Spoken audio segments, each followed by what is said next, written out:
ගොනු කළමනාකරණය කියන මාතෘකාව. එතකොට එතනදී ඉගෙන ගත්තා අපි දන්න ටිකම නැවත වාරයක් අපි ඉගෙන ගත්තා ගොනු කළමනාකරණය කියන කොටසේදී ඉන්න මෙතන හරි මෙන්න මේ තියෙන ගොනු වර්ග ටික. ඒතර ඔයාලට කිව්වා exe කියලා executable වර්ග තියෙනවා, text කියලා වර්ග තියෙනවා, library, source, word file, images file, video file, audio file මේ විදිහට ඔක්කොම ටික අපි කතා කරා. එතකොට අද ඒකේ ඉතුරු ටික තමයි මේ කතා කරගෙන යන්න හදන්නේ. මෙන්න මේ පොඩි කොටස අපිට එතකොට දැන් ලියා ගන්න වෙනවා. ගොනුවක් නම් කරන ආකාරය. අපි පොඩ්ඩක් ඒක ලියාගෙන යමු. ලියාගන්න එහෙනම් අද මාතෘකාව ගොනුවක් නම් කරන ආකාරය.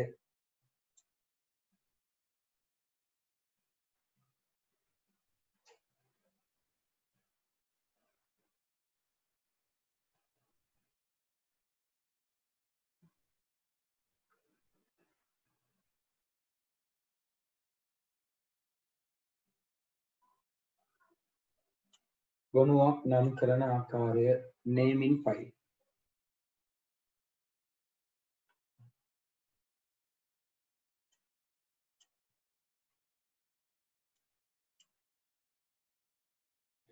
හරි නම් කරන ආකාර දෙකක් අපිට ගන්න පුළුවන්. ඒතර අපි 1 2 කියලා දාලා මේවා ලියන්න යන්න ඕනේ නැහැ ළමයි. අපිට අදාළ නැහැ.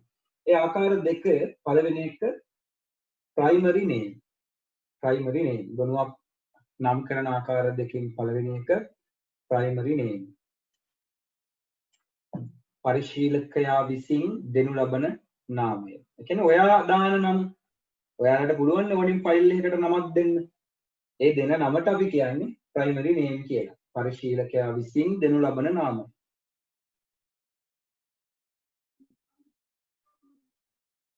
අපි නදුන්නත් සමහර ඒවා ඉතින් සිස්ටම් එක විසින්ම ජෙනරේට් වෙනවනේ. my computer කියලා අපි දුන්නේ නෑනේ. ඒ වගේ නෙමෙයි මේ කතා කරන්නේ. මේ අපි කතා කරන්නේ ෆයිල් එකකට දෙන නමක්. ඉතින් ෆයිල් එකකට ළමයි හැම වෙලාවෙදිම අපිම තමයි නම දෙන්නේ. දෙවෙනි එක ළමයි file extension.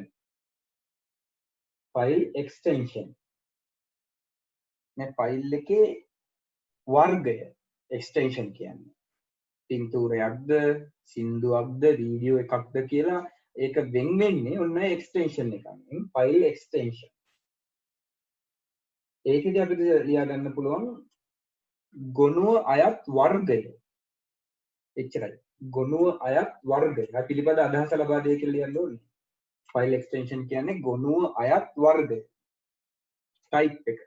file type එක. file extension එකේදී අපි පෙන්නනවා. එහෙනම් ගොනුවක් නම් කරන ආකාරයේ අපි ඒක සිද්ධ කරනවා ක්‍රම දෙකකට කොටස් කරලා එකක් primary name එක අනිත් එක file extension එක. හරි. මේ තියෙන්නේ දැන් ICT docs කියලා ඔන්න ෆයිල් එකක් නම් කරලා තියෙනවා. මේක ළමයි ICT කියලා කියන්නේ primary name එකට docx docs කියන්නේ file extension එකට. ඉතින් මෙන්න මේ උදාහරණය ලියලා ඊතල දෙකක් දාගන්නකො. කෙටියෙන් ලියාගෙන ඊතල දෙකක් දාලා හදාගන්න මේක. ICT අපි විසින් ලබා දුන්නම docx කියන්නේ ඒ අදාළ ෆයිල් වර්ගයේ නම. ඔයා දන්නවා දැන් තිතෙන් මේ ඩොට් එකෙන් පස්සේ තියෙන එක්ස්ටෙන්ෂන් එකෙන් අපිට කියන්න පුළුවන් මේක කුමන වර්ගයට අයත් ෆයිල් එකක්ද කියලා. දැන් ෆයිල් එකේ වර්ගය හඳුනා ගැනීමේ හැකියාව තියෙනවා ෆයිල් එක්ස්ටෙන්ෂන් එකේ. අපි ෆයිල් නේම් එක්ස්ටෙන්ෂන් කියලා කියනවා. ඔයගොල්ලන්ට එතකොට මේකත් එක්ක මම දැන් පෙන්නන්නම්. ඒක ලියාගත්ත නෑ මම. හරි. කොහොමද අපි ඒක කම්පියුටර් එක අඳුරගන්නේ කියලා. හරි ළමයි. මම සාමාන්‍ය විදිහට මේකේ මොකක් හරි ෆයිල් එකක් ඇතුළට යන්නම්. හරි. අපි සාමාන්‍යයෙන් වීඩියෝ ෆෝල්ඩර් එක ඇතුළට යන්නම්කෝ. දැන් වීඩියෝ ෆෝල්ඩර් එක ඇතුළට ගිහිල්ලා සාමාන්‍යයෙන් මේ විදිහට මම එක වීඩියෝ එකක් ගන්නම්.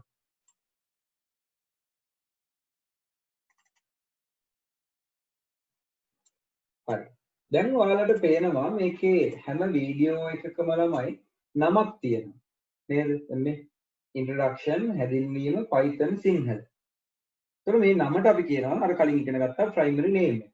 ඒ වගේම මේක පිටිපස්සේ අපිට මේ විදිහට බලා ගන්න පුළුවන් .mp4 කියලා මෙයාගේ file name extension එක. ඒතර වර්ගය mp4 නම් අපි දන්නවා මේක වීඩියෝ ෆයිල් එකක්. mp4 කියන්නේ වීඩියෝ ෆයිල් එකක්. එතකොට ළමයි කම්පියුටර් එක මෙන්න මේ file name extension කියන දේවල් බලා ගන්න පුළුවන් අපිට. මෙහෙම ෆෝල්ඩර් එකක් ගත්තාම මෙන්න මේ view කියන ටැබ් එකේ. මේ view කියන ටැබ් එකට ගියාම අපිට හම්බ වෙනවා මෙන්න මෙතන show and hide කියලා. zoom කරලා බලන්න වෙනවා. මම zoom කරාට ඔයාලට මම හිතන්නේ zoom වෙන්නේ නැහැ. මට මේකෙන් zoom කරන්නත් බෑ මම දන්න විදිහට. හරි. මෙන්න මෙතන කොටස තමයි ඔය අපිට ඕනේ වෙන්නේ ළමයි පොඩ්ඩක් බලා ගන්න. show and hide. ඒකේ තියෙනවා ළමයි මැද හරියක් දාන්න file name extension කියලා. මේ තියෙනවා. මෙන්න මෙයා ගැන තමයි දැන් ඔය කතා කරේ. මේ ටික් එක ළමයි අපි මේ ටික් එක මම කියන්නේ ඔයාලට කම්පියුටරේට එන්නෙම මේ ටික් එක ළමයි අයින් වෙලා. ඔයාලගේ කම්පියුටර් එක කඩෙන් අලුතෙන්ම ගත්තොත් එහෙම නැත්නම් මේකට ඔපරේටිං සිස්ටම් මෙහෙයුම් පද්ධතියක් දැම්මහම මෙන්න මේ ටික් එකයි යට තියෙන hidden item ටික් එකයි item checkbox item එකයි මෙන්න මේ තුන් දෙනාම ළමයි ඔන්න ඔහොම තියෙන්නේ. චෙක් වෙලා නැහැ. හරිද? ඒතර මම මේ කතා කරන්නේ Windows රෙකෝඩ් කරනවා. හරිද? ඒතර මම මේ කතා කරන්නේ Windows 8 සහ 10 වල විදිහ. ඔයගොල්ලන්ට සාමාන්‍යයෙන් අද ඔයාලගේ ගෙදර කම්පියුටරේ ගිහින් බැලුවොත් ඔයගොල්ලෝ view වල මේ show and hide කොටස මේ තුන් දෙනාගෙම ටික් එක නැහැ. ඒතර ඔයාලට පේනවා දැන් මේ ඕනෙම මේ වීඩියෝ එකක මේ MP4 ද මොකුත් හොයන්න බෑ. මියුසික් වලට යම් එවන් සින්දුවක් ගාවට ගියොත් ඒක MP3 ද මොකවත් හොයන්න බෑ. හරිද? පින්තූරයක් ගාවට යන්න අපි. හරිද? පින්තූරයකට ගියත් ඒ විදිහමයි. මේ මොකක් ඇතුළට ගියත් අපි C එකට යම් මේ C එකට ගියොත් මේ බලන්න ටෙක්ස්ට් ෆයිල් එකක් අපි දාන ටයිප් එක ටෙක්ස්ට් ඩොකියුමන්ට් නමුත් එක්ස්ටෙන්ෂන් එක පේන්නේ. ඒ නිසා ඔයාලට පුළුවන් මෙන්න මෙතන ටික් එක දාන්න ෆයිල් නේම් එක්ස්ටෙන්ෂන්. මේ ටික් එක දාපු ගමන් දැන් ඔයාලට පේන්නේ නැති හැම ෆයිල් එකකටම එක්ස්ටෙන්ෂන් එක පෙන්නනවා. ඉතින් අන්න ඒ විදිහට තමයි ඔයාලට මෙහෙයුම් පද්ධතියකදී තමන්ගේ ගොනුවට අදාළ ෆයිල් නේම් එක්ස්ටෙන්ෂන් එක ඇක්ටිව් කරගන්නේ. මේක දන්නවා ගොඩක් අය. මේ කොටස HTML වලදී මම කියලා දීලා තියෙනවා. .html කියලා එක්ස්ටෙන්ෂන් එක දානකොට මේක හදන විදිය. ඉතින් ඊට අමතරව ඔයාලට පුළුවන් ළමයි මේ item checkbox කියන ටික එක දැම්මොත් මේ හැම ෆයිල් එකක් ඉස්සරහම checkbox එකක් වෙනවා. අර මම ගොඩක් වෙලාවට දැන් අපි ෆයිල් ගොඩක් select කරනකොට වීඩියෝ ගොඩක් මෙහෙම select කරනකොට අපිට ඕනි වීඩියෝ ටික select කරද්දී control එක ඔබන්න ඕනේ මට keyboard එකේ. ඉතින් keyboard එකේ control එක ඔබන්න නැතුව මට පුළුවන් මෙන්න මේ checkbox එකේ හරිය දාගෙන මේ මට ඕනි ෆයිල් ටික ළමයි select කරන්න. ඉතින් මේ වගේ වාසියක් තියෙනවා item checkbox කියන එකට ටික් එක දැම්මම checkbox එකක් හම්බ වෙනවා. හරි. ඒ වගේම ඉතින් ඔයාලා දන්නවා hidden item කියන එකට හරිය දැම්මම ඔයාගේ පරිගණකයේ තුල හංගලා තියෙන hidden කරලා තියෙන ෆයිල් ටික visible වෙනවා. පේන්න පටන් ගන්නවා. ඒ නිසා hidden tick එකෙන් අපිට මේ විදිහට හංගපු ෆයිල් බලා ගන්න පුළුවන්. අපිට ගොඩක් අය hidden කරලා තියෙනවානේ. hidden කරාට ඉතින් මෙතන ටික එක දැම්මම hidden වෙච්ච ඒවා පේන්න ගන්නවා. එහෙනම් පැහැදිලි වෙනවා ඔයාලට. ඔන්න ඔය විදිහට අපේ මේ කියන file name extension එක අපිට පරිගණකයේ විසින් හදා ගන්න පුළුවන් හැකියාව තියෙනවා. ඔව්. අර දැන් අපි C එකේ file extension එක අයින් කරාම ඒකේ මේවා ගියානේ කියන්නේ file extension name එක. ඔව්. හැබැයි එතන පල්ලේ අර DLL file වල එක ගියේ නෑ නේ. ඇයි? DLL file එක යන්නේ නැත්නම් මම හිතන්නේ ඒක අර application මොකද්ද මේක application executable. ඔව්. ඒක application extension එකක්. මේ යන්නේ නෑ ඒක. ඒක යන්නේ නෑ. මොකද මේක ෆයිල් එකක් නෙවෙයි. දැන් මේවා ෆයිල්, මේවා ටෙක්ස්ට් ෆයිල්. මේක ෆයිල් කියන කැටගරි එකේ තියෙන කෙනෙක් නෙවෙයි. මේ ෆයිල් කැටගරි එකේ නෑ මෙයා. ඒගොල්ලෝ ඕපන් කරන්න මේ ඕපන් විත් ගියාම ඕපන් වෙන්න දෙයක් ඒව නෑ. දැන් මේ සාමාන්‍යයෙන් අපි ෆයිල් එකක් ගත්තාම මේ ඕපන් කරන්න පුළුවන්. ඕපන් විත් ගිහිල්ලා අපිට මේ ප්‍රෝග්‍රෑම් එකකින් මේක බලා ගන්න පුළුවන්. ඒතර ඒවනේ ෆයිල් කියන්නේ. ડોකියුමන්ට් කියන්නේ ඒවනේ. මේක එහෙම එකක් නෙවෙයි. මේ DLL ෆයිල් එකක් විසින් මේක ඕපන් කරන්න ඉතින් අපිට බැරි මේක ඇතුලේ නේ ප්‍රෝග්‍රෑම් එකක් රන් වෙන්නේ. ඒක අර අපි මේ කතා කරන ගොනුව කියන ඒ නාමයෙන් පිට ඉන්නේ මෙයා. එතකොට මෙතන ෆයිල් කියන වචනෙන් එළිය මෙයා ඉන්නකොට ෆයිල් කියන කෙනාගේ හැසිරීම මෙයාට බලපාන්නේ නැහැ. දැන් මෙයා ෆයිල් එකක් නෙවෙයි. ඇත්තම ඔයාලට මතක තියාගන්න ලේසිම කරන්නේ මෙයා ෆයිල් එකක් නෙවෙයි. ඒ නිසා ෆයිල් එකක ලක්ෂණ මෙයාට බලපාන්නේ DLL ෆයිල් වලට. හරි. මොකද ඒවා දැන් මේ DLL ෆයිල් වල ප්‍රයිමරි නේම් එකවත් අපි දෙන්නේ නෑනේ. ඒගොල්ලෝ දෙන දෙයනේ ඔව් ඒක ඔටෝමැටිකලි ජෙනරේට් වෙන එකක් නේ ප්‍රෝග්‍රෑම් එකක් කරා. හරි. එහෙනම් මේකේ ප්‍රයිමරි නේම් සහ ෆයිල් නේම් එක්ස්ටෙන්ෂන් එක හරි.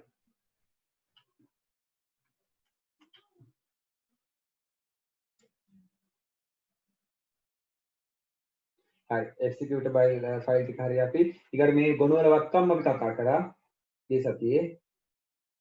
හරි. දැන් කතා කරන්නේ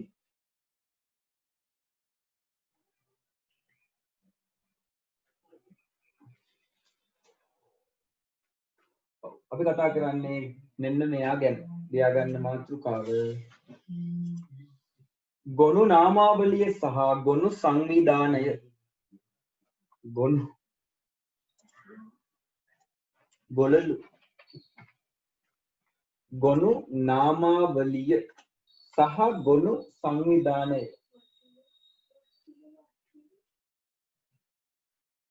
ගොනු නාමාවලිය අපි කියනවා ෆයිල් ඩිරෙක්ටරි එක.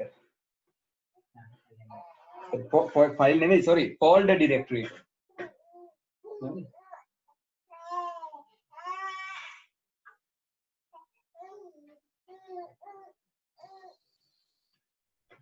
ගොනු නාමාවලිය සහ ගොනු සංවිධානය.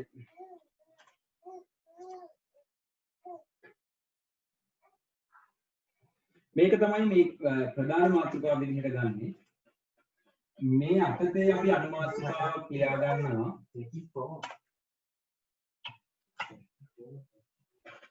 ෆෝල්ඩර් එකක් යනු කුමක්ද? ෆෝල්ඩර් එකක් යනු කුමක්ද?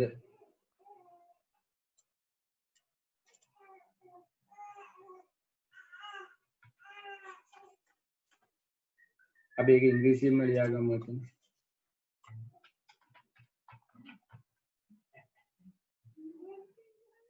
ෆෝල්ඩර් යනු කුමක්ද?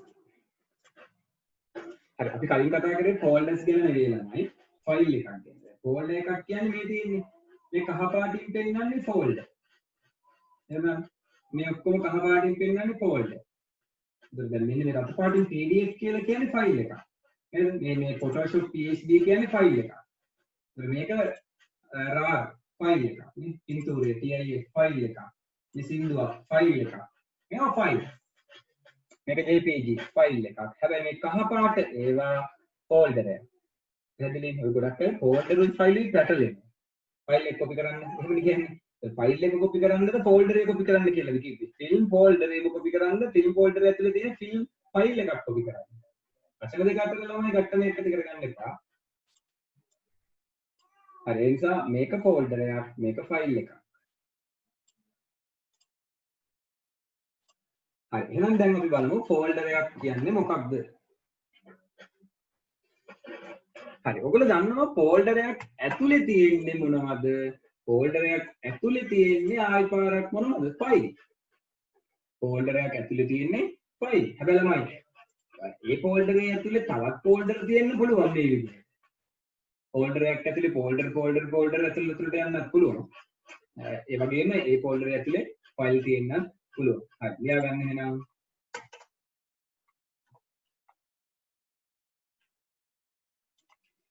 ගොනු සමූහයක් අඩංගු කර ඇති ගොනු සමූහයක් අඩංගු කර ඇති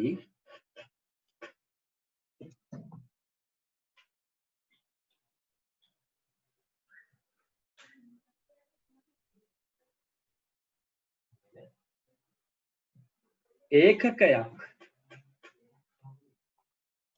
ගොනු සමූහයක් අඩංගු කර ඇති ඒකකයක් ෆෝල්ඩරයක් ලෙස හඳුන්වයි. ෆෝල්ඩරයක් ලෙස හඳුන්වයි.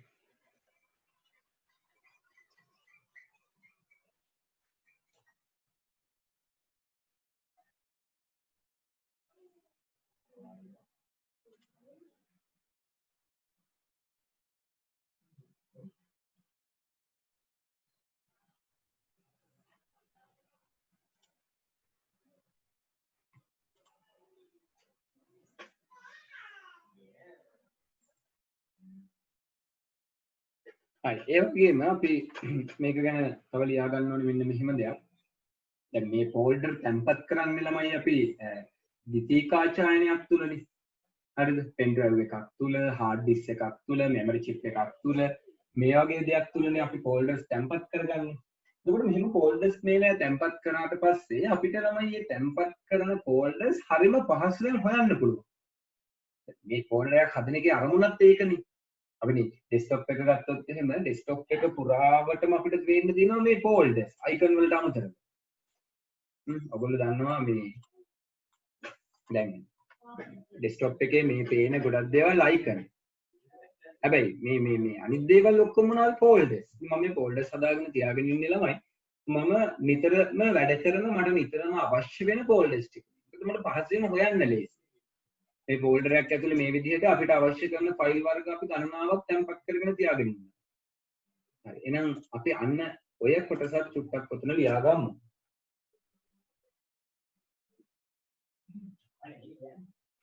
තියන්න. මෙම ගොනු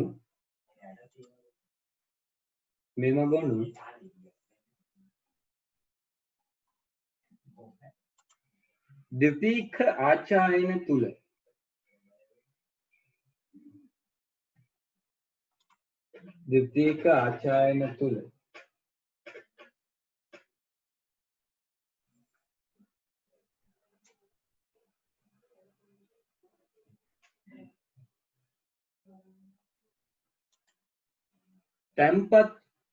තැන්පත්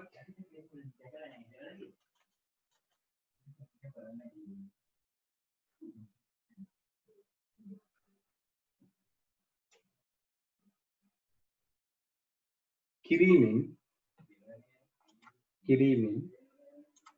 මෙම ගොනු ද්විතීක ආචායනය තුල තැන්පත් කිරීමෙන් ඒවා නැවත පහසුවෙන්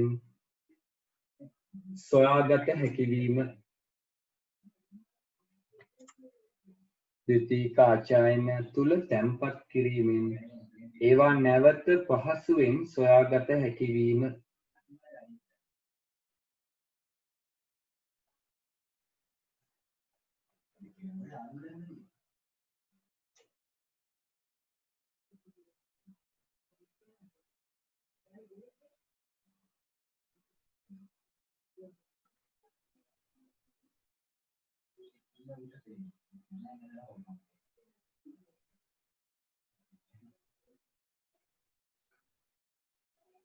හරි. අපි දැන් බලමු කොහොමද ෆෝල්ඩර් එකක් හදාගන්නේ කියලා. ඉතින් ඒක මම කියන්න ඕනේ නෑ. නමුත් තේරුම් ළමයි ඉතින් තේරුම් ඕනේ. සාමාන්‍යයෙන් ඔයාලට ඕනිම තැනක ඩෙස්ක්ටොප් එක හෝ ඕනිම තැනක මම මේ ෆෝල්ඩර් එකක් ඇතුලේ දැන් ඉන්නේ. එහෙම නැත්නම් අපිට හાર્ඩ් එකක් ඇතුලේ. මේ C එක ඇතුලේ E එක ඇතුලේ ඔයාලට ඕනිම තැනක right click කරනවා. එතකොට අපිට මේ විදිහේ pop up එකක් එනවා. ඔයගොල්ලන් මේ right click කරාම pop up එක එන්නේ Windows මෙහෙයුම් පද්ධතියේ තියෙන ඒ මෙහෙයුම් කාර්යය නිසා. එයා ගාව තියෙනවා new කියලා. new කියන කෙනා ගාවින් අපිට පුළුවන් ළමයි ෆයිල් හදාගන්න. එතනද database file, bmp file, word file, star file, මේ rich text file, Microsoft Excel sheet, ඒ වගේම sheet file මේවා අපිට ෆයිල් වර්ග. ඒ වගේ ෆෝල්ඩර් එකක් හදාගන්න ඕනි නම් මෙන්න තියෙනවා උඩ ෆෝල්ඩර්. මෙන්න මේ ෆෝල්ඩර් කියන කොටස ක්ලික් කරාට පස්සේ ළමයි එයාගෙන් අහනවා මේ අලුත් ෆෝල්ඩර් එකක් හදන්නේ මේකට නමක් දෙන්න. ඔයාලට පුළුවන් දැන් මේ විදිහට sample name එකක් ලබා දෙන්න. ඊට පස්සේ මේ ෆෝල්ඩර් එක ඔන්න දැන් අපේ පරිගණකය තුළ නිර්මාණය වෙලා තියෙනවා. හරි. එහෙනම් දැන් පැහැදිලි හැමෝටම මම ඉතින් දන්නවා වුණාට මම මේ නිකන් පෙන්නුවේ ඉතින් පාඩම පෙන්වන්න ඕන නිසා අපිට අන්නේ විදිහට එහෙනම් ෆෝල්ඩර් එකක් හදාගන්න පුළුවන් ඕනිම කෙනෙක්ට. හරි.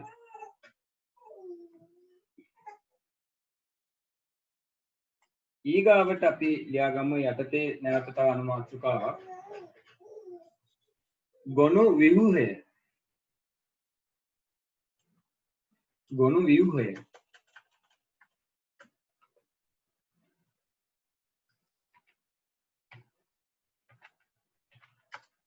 මේකෙන්නේ මේ අනිත් යන්නේ ඉන්නේ.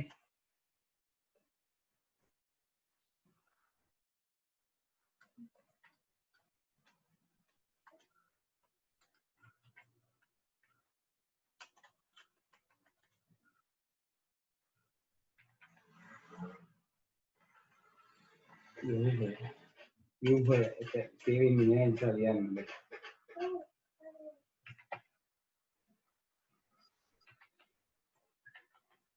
හරි. ඔයාලා මේක අනිත් මේ මහ ප්‍රාණායාම දාගන්න. ගොනු ව්‍යුහ. ව්‍යුහයක් කියන්නේ ළමයි ආකෘතියකට. අපි මේ දැන් කතා කරන්න යන්නේ ඔය කියන ආකෘතිය ගැන.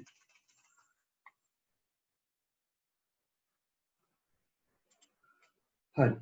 ලියා ගන්න. මෙහෙයුම් පද්ධතියකට තේරුම් ගත හැකි ආකෘතියක් ගොනු ව්‍යුහයක් ලෙස හඳුන්වයි.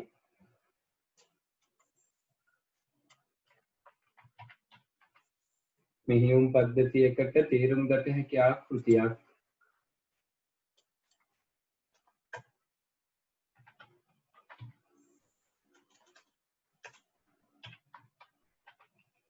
ගොනු ව්‍යුහයක් දැන් හරියට හරි ගොනු ව්‍යුහයක් ලෙස හඳුන්වයි.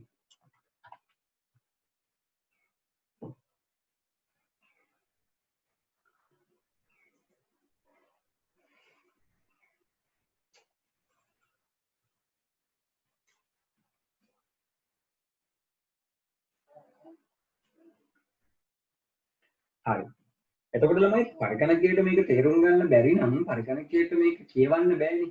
ඒ නිසා මෙහෙයුම් පද්ධතියේ ඇති මෙහෙයුම් පරිගණකයේ ඇති මෙහෙයුම් පද්ධතියට තේරුම් ගන්න පුළුවන් විදිහේ ආකෘතියක් තියෙනවා නම් අපි ඒකට කියනවා ගොනු ව්‍යුහය කියලා. මේ විදිහට ව්‍යුහයන් අපිට කිහිපයක් හඳුනා ගන්න පුළුවන්. එකක් තමයි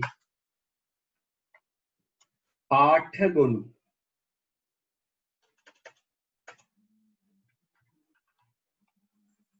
කියන්න එපා මේ පාඨ නෙවෙයි. මෙන්න මේ පාඨ.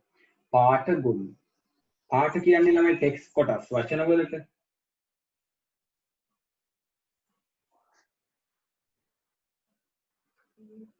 හරි එක ගොනු වර්ගයක් තියෙනවා.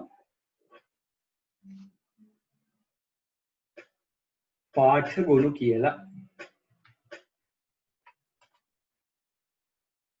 හරි මේකට තේ ලියා ගන්න.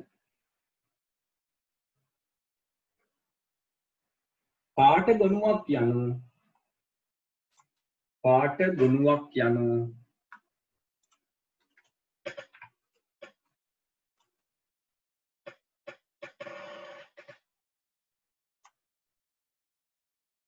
එක් ගොනු ව්‍යුහයකි.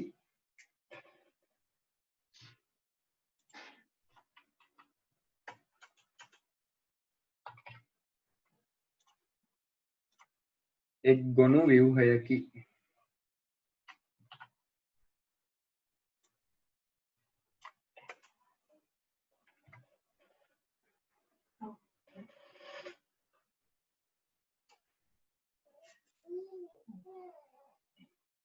හරි ඒ අතදෙම ලියා ගන්න.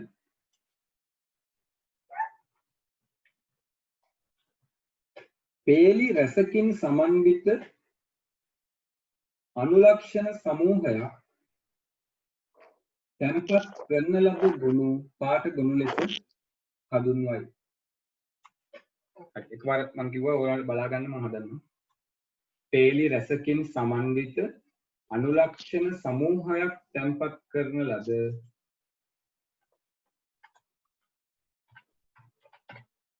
ගොනු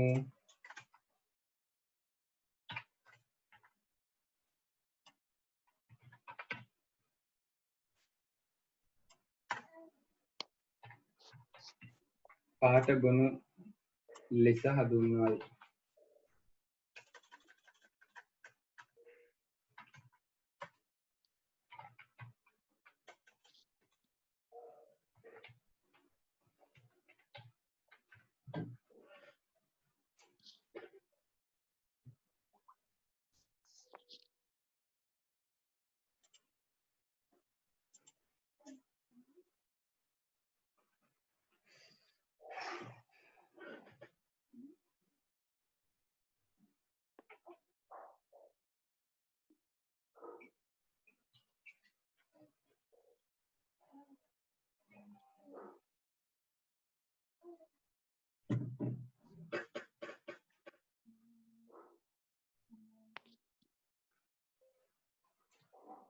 හරි. සාමාන්‍යයෙන් මෙන්න මේ වගේ තැනකදී මෙන්න මේවා මේ තියෙන්නේ පාට ගොනු විදිහට අපි හඳුන්වනවා. හරිද? පේලි රසකින් සමන්විත. බලන්න පේලි ගොඩක් තියෙනවා. අනුලක්ෂණ සමූහයක් තැන්පත් කරන ලද ගොනු පාට ගොනු ලෙස හඳුන්වයි. දැන් ඔය විදිහට අපිට සාමාන්‍යයෙන් ගොනු දකින්න හම්බ වෙනවානේ. දෙවෙනි එක. මේකට කියනවා විෂය ගොනු.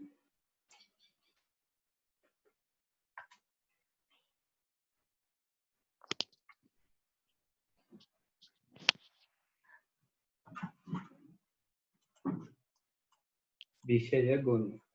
ඒකට ඉංග්‍රීසියෙන් කියනවා අපි object file.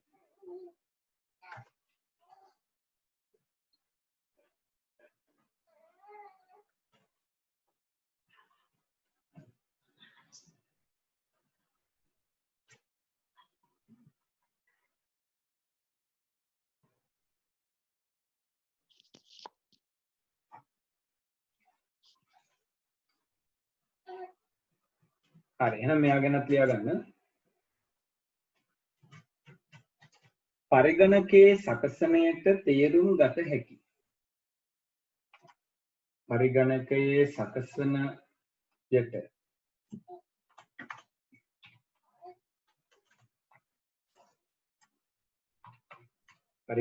සකසනයට තේරුම් ගත හැකි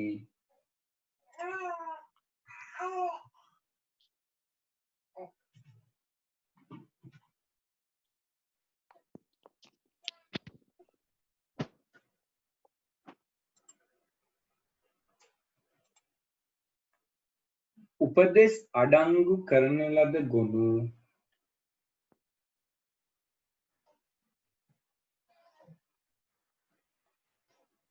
විෂය ගොනු ලෙස හඳුන්වයි. උපදෙස් අඩංගු කරන ලද ගොනු විෂය ගොනු ලෙස හඳුන්වයි.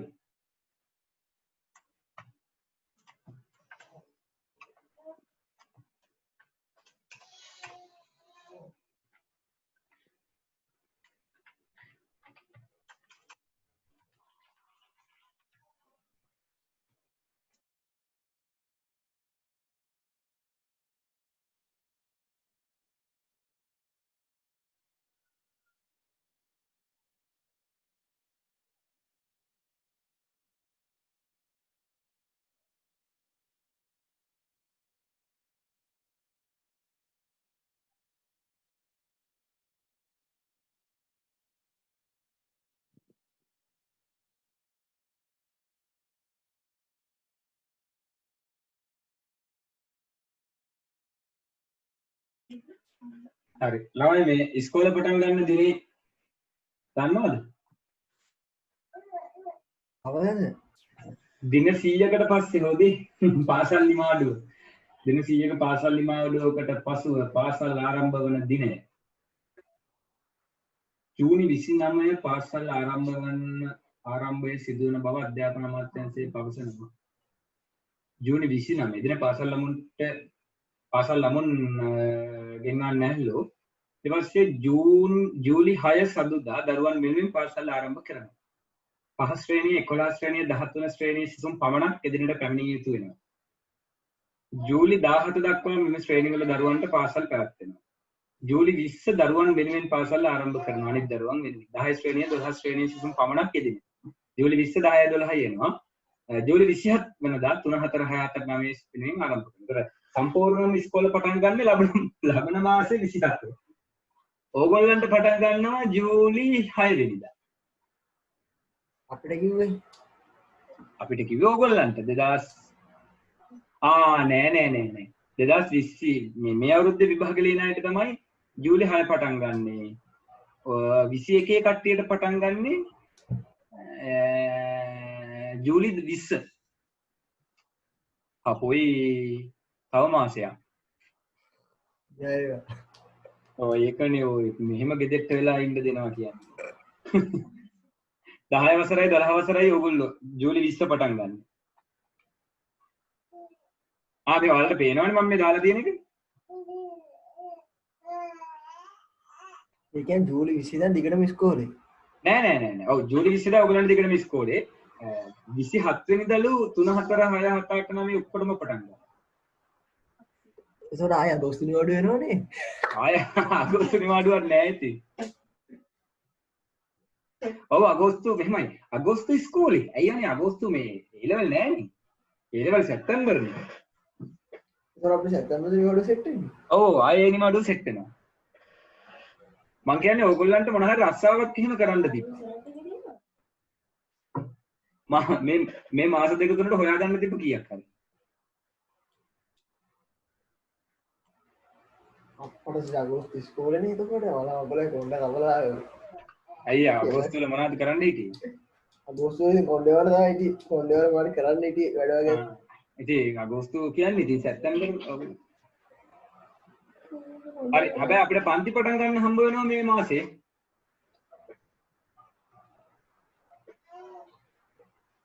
හරි අපි එහෙනම් යන් ඉතුරු ටිකට. එහෙනම් විෂය ගුණ ඔබ්ජෙක්ට් ෆයිල් කියන්නේ පරිගණකයේ සකසනයට තේරුම් ගත හැකි උපදේශ අඩංගු කළාද විෂය ලකන ලද ගුණ විෂය ගුණ ලෙස හඳුන්වයි. අර කලින් මේ සිනෙත් ඇහුවේ අන්න ඒක. මේ තියෙන්නේ. මේවා තමයි ඒ ගුණ. මේවා තේරුම් ගන්න අපිට බෑනේ.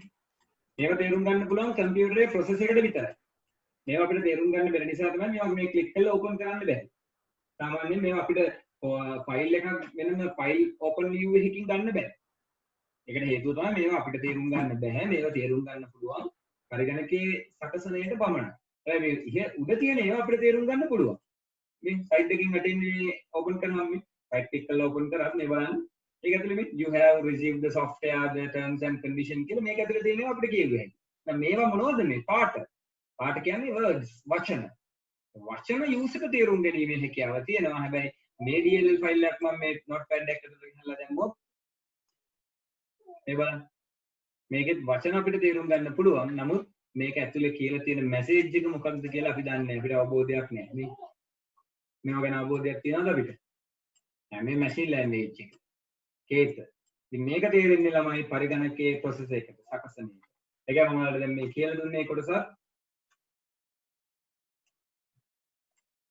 අපිට එහෙමනම් මේ විදිහට ගොනු විහුයන් විදිහට අපිට කොටස් දෙකක් තියෙනවා. පාඨ ගොනු, විෂය ගොනු කියලා.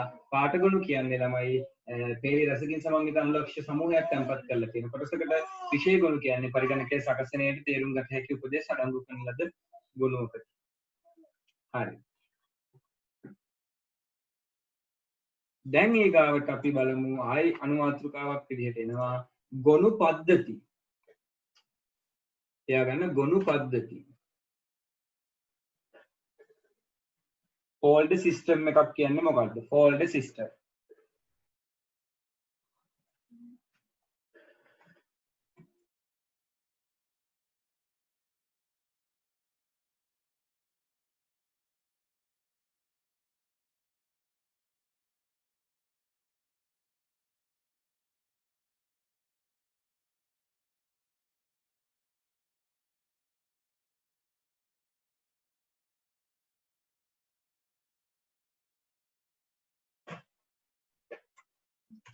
හරි ලියා ගන්න.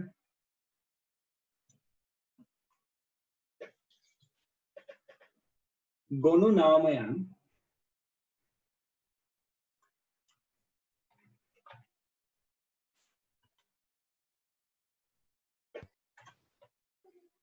ගොනු ගබඩා කිරීම හා ගොනු නාමයන් ගොනු ගබඩා කිරීම හා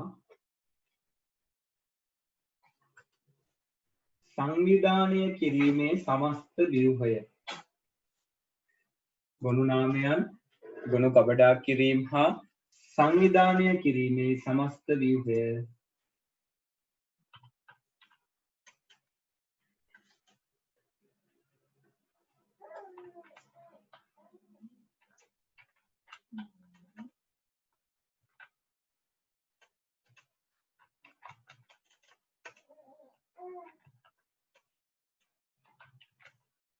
සංවිධානය කිරීමේ සමස්ත ව්‍යුහය.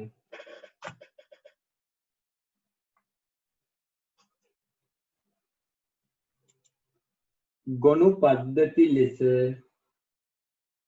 මෙහෙයුම් පද්ධතියකදී හඳුන්වනු ලබයි. ගොනු පද්ධති ලෙස මෙහෙයුම් පද්ධතියකදී හඳුන්වනු ලබයි.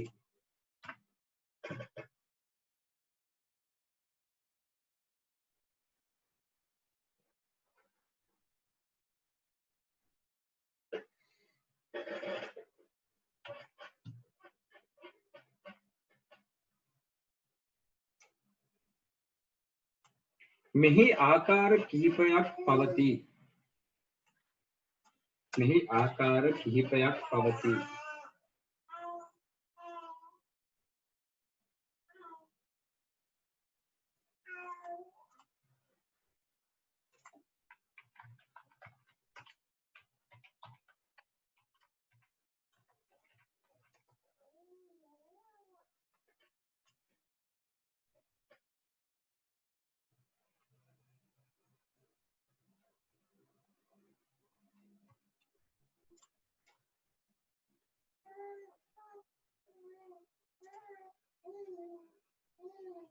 හරි ඒවද මෙහි ආකාර කිහිපයක් පවතී. මම ඔයාලට ඉන්ටර්නෙට් එකෙන්ම පෙන්නන්න හිතියේ ඒ ටික. ඔයගොල්ලෝ දන්නවා මම මේ බැලුවේ බලමු සයිට් එක කොහෙද තියෙන්නේ කියලා.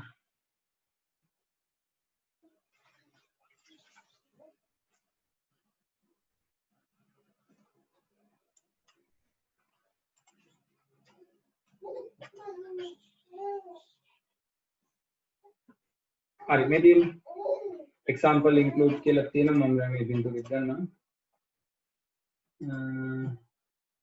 file type name extension name type of system. හරි මේ තියෙන අපිට මෙතනින් ගන්න පුළුවන්. ඔයාලට පේන නැති උඩින්ම තියෙනවා ඔය ඔයාලා අහලා ඇති මෙතනත් පේන්න තියෙනවා අර cat file ntfs file බලන්න hsf plus ext3 ext4 මේ වගේ ළමයි ෆයිල් වර්ග ටයිප් වර්ග ගොඩක් තියෙනවා.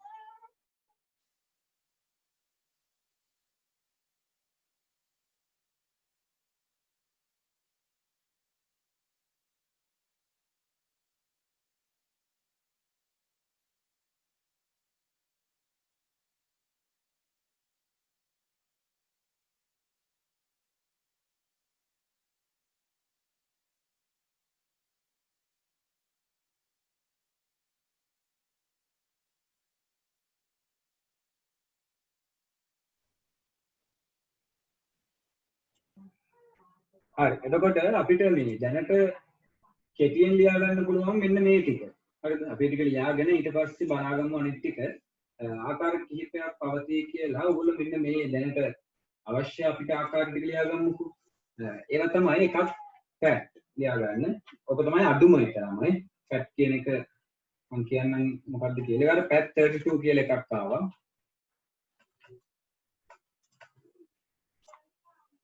හරි ඊට පස්සේ ඔයගොල්ලෝ ගන්නවා ntfs කියලා ෆයිල් සිස්ටම් එකක් ආවා. මේව තමයි එතකොට මෙහෙම පද්ධතියකදී ඔය ගොනු පද්ධතිය හඳුන්වන ආකාර කිහිපය. දැන් මෙතනදී අපි ඉගෙන ගත්තේ තුනයිනේ fact එකයි fact 32 එකයි ntfs කියන කොටසයි. ඔයගොල්ලෝ දන්නවා පෙන් එකක් ෆෝමැට් කරද්දිත් අහනවා. මෙය කුමන වර්ගයට අදාළවද ෆෝමැට් කරන්න ඕනේ? ntfs ද fact 32 ද? එතකොට ඔයගොල්ලෝ දැනගෙන ඉන්න ඕනේ මොනවද මේවා තියෙන වෙනස්කම්. ඔයගොල්ලෝලදිත් ඔයාලට කියලා තියෙනවා. අපි මේකේ ළමයි fact වලටයි ntfs වලටයි අදාළව chart එකක් ගහනවා. මේ දෙකේ වෙනස බලන්න. හරිද? ඊගාව කොටසදී අපි ඒක කරනවා. නමුත් ඊට කලින් අපි චුට්ටක් මේ ඉන්ටර්නෙට් එකේ මේගොල්ලෝ කියන ගොඩක් දේවල් තියෙනවානේ කරුණු. දැන් මෙතනදී උඩින්ම පේන්න තියෙනවා fact file system එකයි ntfs file system එකයි. ওই දෙක තමයි අපි දන්න දෙක. ඔත් අපි නොදන්න තව ගොඩක් තියෙනවා පහළට. disk file system, flash file system, tape file system, database file system, transaction file system, network file system, work file, shared file, special file, device file system. එහෙන් බලනකොට file system වර්ග ගොඩක් තියෙනවා අපිට මෙතනින් මේගොල්ලෝ මේ අපිට පෙන්වලා තියෙන විදිහට. හරි. ඒ වගේම අපිට ඉන්ටර්නෙට් එකේ තව ගොඩක් අපිට බැලුවොත් මේ වගේ ගොඩාක් ෆයිල් සිස්ටම් වර්ග බලා ගන්න පුළුවන්. එක්සැම්පල් ඔන්න fact වල fact 12, fact 16, fact 32. ඒකේ ළමයි fat 12 සහ fat 16 මේ වෙනකොට අයින් වෙලා තියෙනවා. ඒ වගේම extra fat NTFS කියන එක තමයි දැන් මේ වෙනකොට භාවිතා වෙන්නේ. ඉතින් තවත් මේකේ අපි විකිපීඩියාට ගිහින් බලමු. ඒ වගේ ගොඩාක් මේක අපිට මෙතන කහ පාටින් පෙන්වන ළමයි ගොඩාක් ෆයිල් සිස්ටම් වර්ග තියෙනවා. හරි. ඉතින් අපි ප්‍රධාන වශයෙන් ගන්න අර දෙන්නව විතරයි. පැහැදිලිද? තියෙන කොහොම අපි අපේ සිලබස් එක තුළට දාගන්නේ නැහැ. ප්‍රධාන වශයෙන් මේගොල්ලෝ විතරයි අපි ගන්න. හරි. එහෙනම් අපි ආකාර කිහිපයක් පවතී කියලා මේ ටික ලියාගත්තනේ. හරි. එතනින් පස්සේ දැන් අපි ලියාගෙන යමු. ඉවර කරමු. ලියාගන්න. මෙම වර්ගය අනුව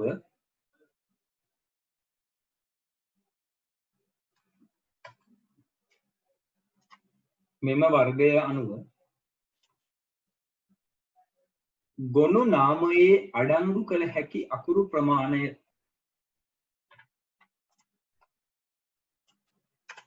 ගොනු නාමයේ අඩංගු කළ හැකි අකුරු ප්‍රමාණය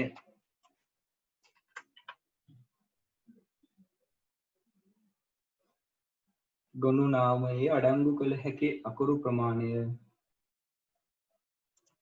ගොනුවේ ධාරිතාවය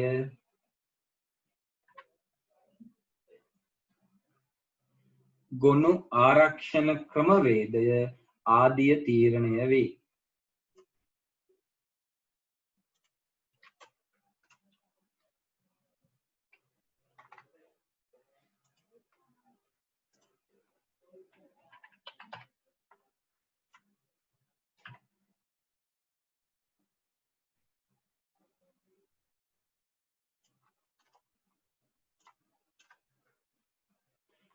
මෙම වර්ගය අනුව ගොනු නාමයේ අඩංගු කළ හැකි අකුරු ප්‍රමාණය ගොනුවේ ධාරිතාවය ගොනු ආරක්ෂණ ක්‍රමවේදය ආදිය තීරණය වේ.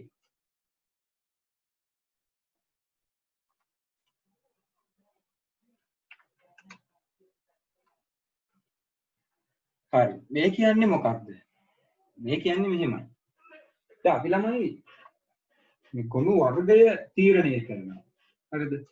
ගොනු වර්ගය තීරණය කරාට පස්සේ දැන් කියනවා ඔයාගේ ගොනුව තියෙන ෆැට් වල. ඔයාගේ ගොනුව තියෙන ෆැට් 32 වල. ඔයාගේ ගොනුව හදලා තියෙන්නේ අපි NTFS කියන ටයිප් එක. මෙහෙම අපි එක එක වර්ගයන් අපිට මෙහෙම යාලට දෙන්න පුළුවන්කම තියෙනවා. මෙහෙම හිතන්නකෝ. 5 වසරේ ළමයෙකුයි O level ළමයෙකුයි 5 වසරේ ළමයෙකුයි O level ළමයෙකුයි L level ළමයෙකුයි ළමුන් වර්ග තුනක්. මේ ළමුන් වර්ග තුන අපි වෙන් කරනු ලබන්නේ ඒගොල්ලෝ ළමයි ඉගෙනමු ලබන පන්ති අනුව. අපිට එතකොට අදහසක් තියෙනවානේ 5 වසරේ ළමයාට වඩා O level ළමයා දක්ෂයි. ඊට වඩා A level ළමයා දක්ෂයි. මේ ළමයාට මතක තබාගත හැකි කැපැසිටියයි මෙයාගේ ධාරිතාවයයි වෙනස්. මෙයාව ආරක්ෂා කරන්න ඕනි විදිහයි මෙයාව ආරක්ෂා කරන්න ඕනි විදිහයි වෙනස්. නේද? දැන් පොඩි ළමෙක්ව බලාගන්න විදිහට ඕගොල්ලෝ බලාගත්තොත් එහෙම. නේද? ඒ ලෙවල් ළමෙක්ව අතින් අල්ලගෙන අම්මා ඉස්කෝලේට එක්කන් එනවා. ඉස්කෝලේ ඇවිත් ගමන් ඕගොල්ලෝ බෝතලයක් එල්ලගෙන නේද ඉස්කෝල් බස් එකේ හරි වෑන් එකේ හරි ගෙදර එනවා. එහෙමද ඕගොල්ලෝ දැන්? හැබැයි එහෙම තමයි මේ ළමයා. පහවසර ළමයා. දැන් නම් පහවසරුන් එහෙම නැහැ. බෝතල් බිල් ඉල්ලගෙන නේද? එහෙම ඉන්නේ නැහැ. එහෙම යන්නේ අපිට. හරි. ඉතින් මම ඔයාලට කියන්නේ මේ ක්‍රමවේදය වෙනස් වෙනවා ළමයි වර්ගය අනුව. ඒ වගේ තමයි ෆෝල්ඩර්ස්. මොනවාද? ටැග් සිස්ටම් එක දැන් අපි මේක ලියාගත්ත දේවල් දැන් ඉස්සරහට කතා කරන්න යන්නේ. මම නමුත් ඔයගලන්ට පොඩ්ඩක් මතක් කරන්නම්. දැන් අපිට සාමාන්‍යයෙන් ළමයි ෆෝල්ඩර් එකකට දුන්නොත් එහෙම ළමයි ෆැට් කියන ෆයිල් ටයිප් එක එයාගේ ළමයි නම දැන් දන්නව මොන නමද? ප්‍රයිමරි නේම් එක. ප්‍රයිමරි නේම් එක ලබා දෙන්නේ පරිශීලක. පරිශීලක ලබා දෙන ප්‍රයිමරි නේම් එකේ අකුරු ගණන ළමයි 8කට සීමා වෙනවා. තේරුණාද? කැරක්ටර්ස් 8යි පුළුවන් නම්. ඒ කියන්නේ ඔයා බැරි වෙලා හරි ෆැට් කියන කෙනාව දුන්නොත් ඒ ෆෝල්ඩර් එකට ඔයා පෙන් එකක් ෆෝමැට් කරත් ෆැට් කියලා. ෆැට් 32 වලදී නෙවෙයි ළමයි. ඉතින් ෆැට් 32 එකේ පුළුවන් ෆැට්. ෆැට් දැන් නම් දෙන්න බෑ අලුත් ඒවට. හරිද? 4GB එතනින් උඩ තියෙන පෙන් ඩ්‍රයිව් වලට අපිට දෙන්න බෑ මේ ෆැට් ළමයි. නමුත් අපිට 1GB 512 256 වගේ මෙමරි කාඩ් එකක් ෆෝමැට් කරලා ෆැට් දෙන්න පුළුවන්. ඒතර අපි අර කියන ඔය මෙමරි කාඩ් එක සකස් වෙලා තියෙන ෆැට් කියන ගොනු ව්‍යුහය තුලින්. එතකොට ළමයි ඒ ගොනුවේ නම ඒ පෙන් ඩ්‍රයිව් එකට ඒ චිප් එකට අපි ඇතුළත් කරන ගොනු වල නම් වලට ළමයි අපිට අකුරු 8කට වඩා දෙන්න බෑ. මොකද එයා සූදානම් නැහැ. එතකොට මේක මේ අර data type එක වගේ වැඩක් ළමයි. ඔයගොල්ලෝ PHP කරලා data type ගන්නවා. data type එකේ ඉඳන් ඉලක්කම් විතරයි. data type එක channel අකුරුත් පුළුවන්. නේද? data type එක date නම් දිනයක් විතරයි. අන්න ඒ වගේ. හැබැයි දැන් ඕගොල්ලන්ට ෆැට් නැතුව NTFS වලට මාරුනොත් අන්න අකුරු 8ක් නෙවෙයි අකුරු 255ක් වෙනකන් ළමයි ගොනු නාමය දෙන්න පුළුවන්. ඒ ඔන්න ඔයගේ දේවල් තමයි ළමයි වෙනස් වෙන්නේ ව්‍යුහය තුලින්. ඒ ව්‍යුහයේ තියෙන ආකාරය අනුව හරිද ගොනුවක අකුරු ප්‍රමාණය, ගොනුවේ ධාරිතාවය, ගොනුව ආරක්ෂා කරන ක්‍රම ළමයි වෙනස් වෙනවා. අනිත් එක තමයි අපිට උපරිම cat වලින් අපිට උපරිම තනි ෆයිල් එකක් 4GB විතරයි තියන්න පුළුවන්. 4GB වලට වඩා වැඩි ෆයිල් එකක් cat වලින් අපිට පෙන් එකකට දාන්න බෑ. ඒවා පෙන් එක ෆෝමැට් කරොත් 4GB එකක් cat කියලා තනි 4GB ෆයිල් එකක් වඩ ඒකට දාන්න අමාරුයි. ඊට වඩා අඩු වෙන්න ඕනේ. නේද? අපිට 16GB පෙන් එකක් එහෙම ළමයි අපි NTFS වලට ෆෝමැට් කරගත්තට පස්සේ අපිට ඒකට 10GB ෆයිල් එකක් වුණත් දාන්න පුළුවන්. ඔය cat32 වලටත් බෑ. cat32 වලටත් 8GB වලට වඩා මම හිතන්නේ මේ ලොකු ෆයිල් දාන්න බෑ. ඔය තනි ගේම් එකක් තිබ්බ කියලා හිතන්නකෝ ළමයි. සාමාන්‍යයෙන් GB 15ක තනි ගේම් එකක් තියෙනවා. ඔයා පෙන් එකක් අරගෙන යනවා. පෙන් එක ඔයා ෆෝමැට් කරනකොට cat32 වලට තමයි ෆෝමැට් කරලා තියෙන්නේ. මම ඔයාලට පොඩ්ඩක් ටක් ගාලා පෙන් එක ගහලා මම පෙන්නන්නම් කොහොමද ඒක ෆෝමැට් කරනකොට සිද්ධ වෙන්නේ කියලා. චුට්ටක් ඒ අවබෝධයෙන් තියාගන්න ගෑල්ලම විශේෂයෙන් ගෑල්ලම එහෙම පෙන් එකක් එහෙම ෆෝමැට් කරනකොට ළමයි සමහරවිට මේ ෆයිල් එක too large එහෙම නැත්නම් මොකක් හරි තව නමක් වැටෙනවා. දාන්න බෑ දාන්න දෙන්න බෑ කියලා කියනවා. අන්න ඒ වගේ වෙලාවට එහෙම දාන්න දෙන්න බැරි ෆයිල් එකේ ෆයිල් ටයිප් එක ළමයි. පෙන් එකේ ෆයිල් ටයිප් එක වෙනස් වෙනවා. දැන් අපිට මේ විදිහට පෙන් එකක් අරගෙන හරි අපි රයිට් ක්ලික් කරලා මේක ෆෝමැට් කරනවනේ ළමයි. ඒක ෆෝමැට් කරනකොට ළමයි ෆයිල් සිස්ටම් එක නේ. අපි දැන් ওই ෆයිල් සිස්ටම් කියන නමත් එක්කනේ මේ දැන් ඉන්නේ. ෆයිල් සිස්ටම් කියන එකට අපි සිංහලෙන් කිව්වා ළමයි මොකක්ද? අපි කිව්වා ගොනු පද්ධතිය. මේ ගොනු පද්ධතිය මොකක්ද අහනවා. දැන් බලන්න අපි මේ විෂය තුල කතා කරන නම් ඒ විදිහටම පරිගණකයේ තුල නිර්මාණය වෙලා. ඒතර ෆයිල් සිස්ටම් එක මේ බලන්න cat32 ද එහෙම නැත්නම් expat ද. එයා කියන default cat32 තමයි එන්නේ. කියන්නේ සාමාන්‍ය විදිහ. නමුත් අපි මේක NTFS වලට මාරු කරලා. ඒතර Windows 10 වල වගේ cat දකින්න බැහැ ළමයි. cat වල දකින්නේ නැහැ. මොකද cat කියන්නේ cat32 ටත් වඩා පහළින් ඉන්න කෙනෙක්. අද යා නෑ ළමයි. යා ඉස්සර 98 වල 95 වල ඒ වගේ මුල්ම කාලේ ඔපරේටින් සිස්ටම් භාවිතා වෙච්ච පරිගණකවල තමයි cat කියන ෆයිල් සිස්ටම් එක තිබුණේ. දැන් අලුත්ම එක්කෙනා අපිට NTFS විදිහට ඉන්නවා. ඔය NT කියන එකේ තේරුම ළමයි new technology file system. NTFS කියන එකේ තේරුම new technology file system. මොකද ඒක අලුත් එක්කෙනානේ. එයාව අලුත් ටෙක්නොලොජි එකකට ගැලපෙන්න තමයි හදලා තියෙන්නේ. හරිද? හරි. එතකොට අනිත් එක්කෙනා අපි ඉන්නේ ඔන්න ඔය cat32 කියන කෙනා. ඉතින් ඔය cat32 විදිහට ෆෝමැට් කරාම ළමයි අපිට අර එකපාර තනි ගේම් එකක් එහෙම තනි වීඩියෝ එකක් එහෙම තියෙනවා නම් දාන්න බෑ. ඒ වෙලාවට ඔයාලට පුළුවන් මෙතනින් NTFS දෙන්න.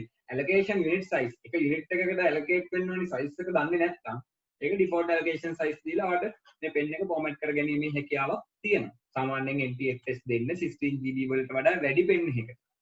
අනිත් පොඩි pen වලට දීලා තේරුමක් නෑ ළමයි. ඒවල cat32 ම තියලා තියෙනවා. හරි. අපි බලමු ඉස්සරහට මොනවද කියලා හැම විස්තරයක්ම මම ලියන්න කරන්න දෙනවා ළමයි. හරිද? ඒක බලාගමු. දැන්ට ඔයාලට පොඩි අදහසක් ගන්නයි මම මේක මේ දුන්නේ. හරි. දැන් බලන්න. cat32 දීලා ෆෝමැට් කරාට සමහර mp3 ෆයිල් ප්ලේ වෙන්නේ නැහැ නේ. ප්ලේ වෙනවා. වෙනවද? ඔව්. මේම අවුලක් නෑ. cat32 ඕනෙම ෆයිල් එකකට සපෝට්. අවුලක් කියන්නේ අවුලක් කියන්නේ ඒ සමහර mp3 ෆයිල් වල බලන්න අකුරු ප්‍රමාණය වැඩි නම් අර ඇල්බම් නේම් එක ආටිස්ට් නේම් ඔක්කොම සමහර නම් වලට දාලා තියෙනවා. එතකොට දරා ගන්න බැරි වුණොත් කරප් වෙනවා හෝ ප්ලේ වෙන්නේ නැහැ. එහෙම නැත්නම් ගැටලුවක් නැහැ ප්ලේ වෙන්නේ. නෑ. මම කියන්නේ NTFS දීලා mp3 ටික දාලා මේ දැන් අපි Bluetooth ස්පීකර් එකකට ගහලා USB දැම්මොත් සමහරවල් ප්ලේ වෙන්නේ නැහැ. ආව් සමහර ලාවට එහෙම ගැටලු තියෙනවා උති. මොකද අපි පෙන් එක හෝ චිප් එකේ සපෝට් කරන ඩිවයිස් එකට රීඩ් කරගන්න බැරි නම් එතකොට ප්ලේ වෙන්නේ නැහැ. එතකොට එයා NTFS සපෝට් කරනවා. ධාරිතාව අඩු වෙන්නේ සපෝට් එක ගන්න ඕනේ. ඔව්. හරි. එතකොට අපි දැන් බලමු එහෙනම් ළමයි මොනවද මේ fact කියන්නේ. fact. එතකොට යාගේ තේරුම විදිහට අපි ගන්නවා file allocation table. හරි. අපි ලියාගමු අනුමාත්‍රිකාව ගොනු විභාජන වගුව.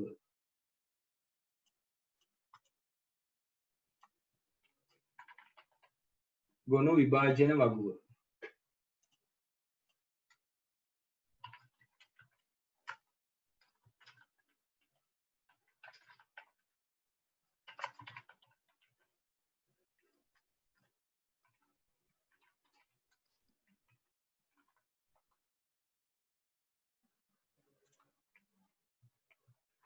File allocation table.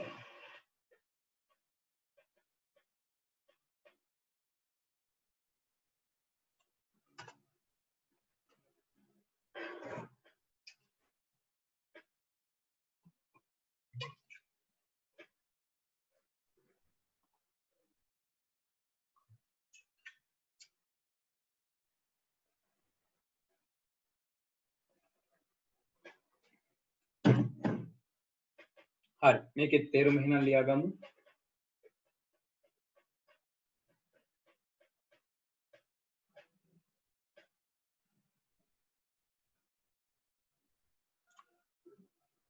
ආචායනය තුල ගොනු ගබඩා කිරීමේදී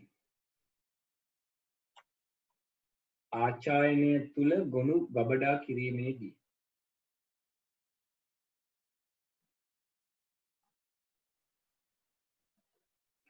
කියන්නේ මොකක් හෝ පෙන් එකක් අර මම කලින් කිව්වා වගේ මොකක් හරි මෙමරි ඩිවයිස් එකක් තුල අපි ගොනු ගබඩා කිරීමේදී එම ගොනු තැන්පත්ව ඇති ස්ථානයන් හා එම ගොනු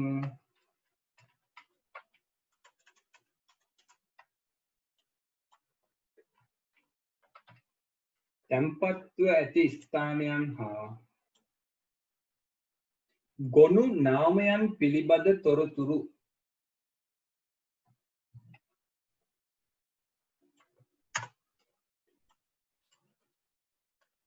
ගොනු නාමයන් පිළිබඳ තොරතුරු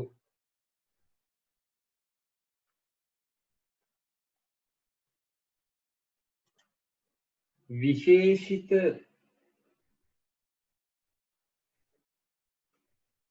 වගුවක් තුල සටහන් කර තබා ගනී.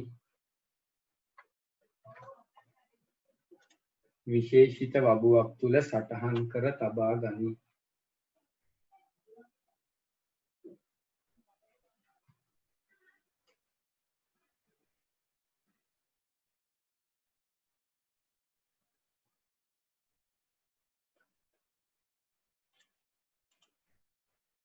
හරි. එහෙනම් දැන් පැහැදිලිනේ. ආචායනය තුල ගොනුව ගබඩා කිරීමේදී එම ගොනු තැන්පත් ඇති ස්ථානයයි ගොනුවේ නමයි පිළිබඳ තොරතුරු වෙනම වගුවක සටහන් කරලා තියාගන්නවා. තමයි මේ fact file system එක ඉස්සෙල්ලාම අපිට හම්බ වෙන්නේ MS DOS කියන මෙහෙයුම් පද්ධතිය මුල් කරගෙන. තේරුණාද? අපි ඒකත් මේකෙදි මෙන්ෂන් කරගමු. මෙම ගොනු පද්ධතිය MS DOS මෙහෙයුම් පද්ධතිය සමගින් හඳුන්වා දෙන ලදී.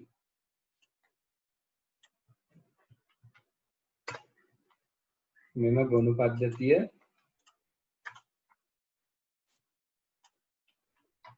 MS DOS මෙහෙයුම් පද්ධතිය සමගින් හඳුන්වා දෙන ලදී. අපි දන්නවනේ fact file system එක ආවේ කොහොමද කියලා. මම ඔයාලට කිව්වේ MS DOS ඊට පස්සේ 95 98 වලට වෙනකම් වගේ මෙයා ආවා. සමහර 98 වලදීත් මෙයා හිතේ නැහැ. නමුත් තිබුණා. පාවිච්චි වුණා මිනිස්සු අතර. පරණ devices තිබුණානේ.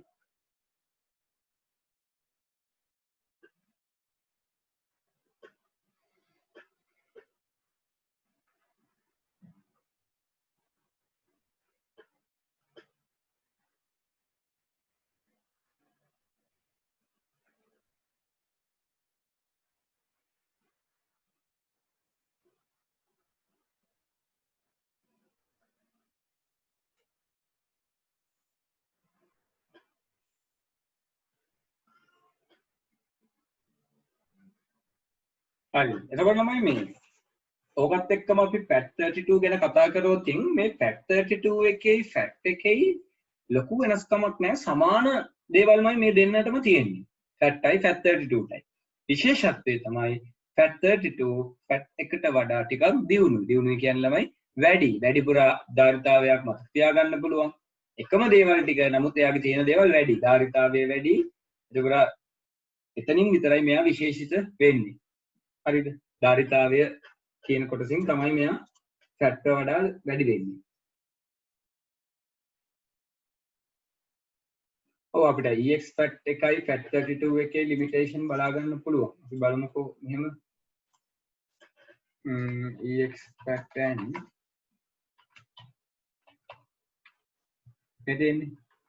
same thing. EX fat is optimized for flash drives.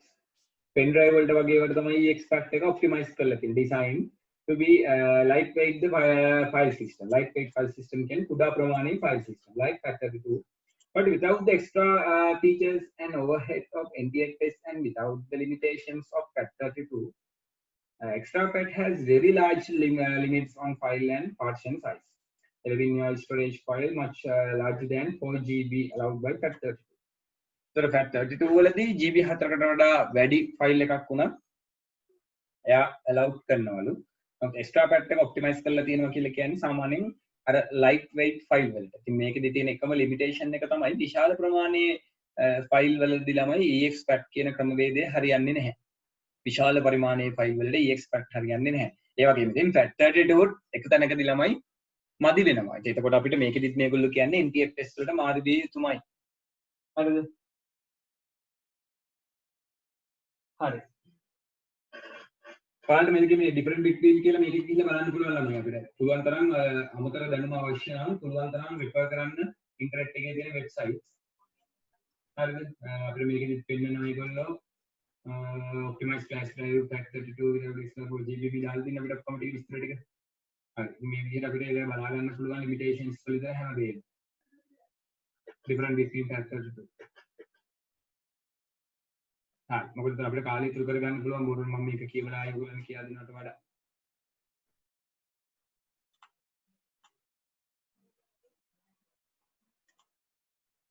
හරි. අපි දැන් යන් ඊගාව ෆයිල් සිස්ටම් එකට.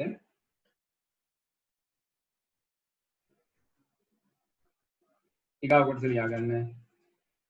නව තාක්ෂණ ගුණ පද්ධතිය.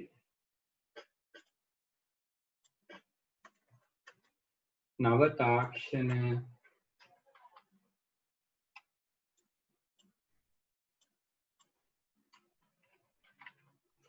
ගුණ පද්ධතිය.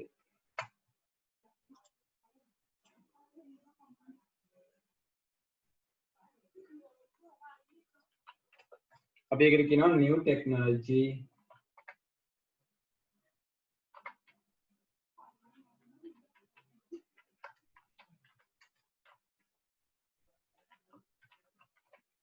technology file system. KTM අපි කියනවා NTFS. මේ දෙකෙන් ප්‍රශ්නයක් අහලා තිබ්බ 2018 විභාගෙදි. එනිසා මේ කොටස බලා ගන්න එකේ වටිනාකමක් තියෙනවා. ඉස්කෝලේ විභාග වලට දාන්න. 18 ආපු හින්දා 20 21 යහයි කියලා කියන්න බෑ. එතකොට ඒගොල්ලෝ දැනගන්න ඕනේ මේ සමානව තවත් කොටසකින් බලා ගන්න. හොඳට. මේ කොටසත් බලාගෙන ඒකත් එක්ක සමාන්තර කොටසක්. මොකද මේකෙන් අහුව කියන්නේ ළමයි ඊගාවට තව තැනකින් අහන්න පුළුවන් කියන එකනේ. හරි එහෙනම් බලමු NTFS කියන්නේ මොනවද කියලා. එහෙනම් මේකෙත් ලියාගමු අපි. ඉතින් අපි කලින් කතා කරේ ගුණ විභාජන වගුව. දැන් මේ වගුව මදි වෙනවා. නිසා මේක පටන් ගන්න මෙහෙමයි. ගුණ විභාජන වගුව දියුණු කර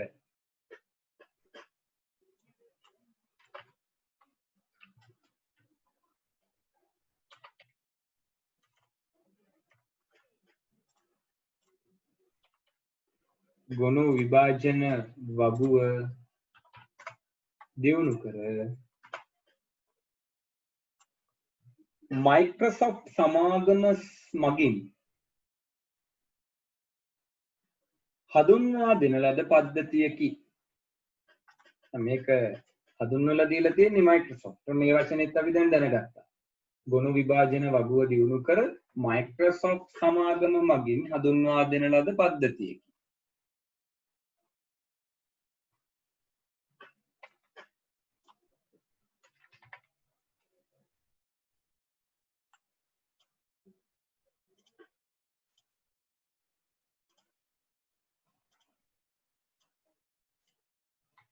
ගුණ විභාජන වගෝ දියුණු කර Microsoft සමාගම මගින් හඳුන්වා දෙන ලද පද්ධතිය. මොකද මේ Microsoft ලානේ ඔපරේටින් සිස්ටම් එක හඳුන්වලා දුන්නේ. ඒ නිසා යාළුවට ෆයිල් සිස්ටම් එකත් යාළුවටම තමයි හඳුන්වලා දෙන්න වෙන්නේ.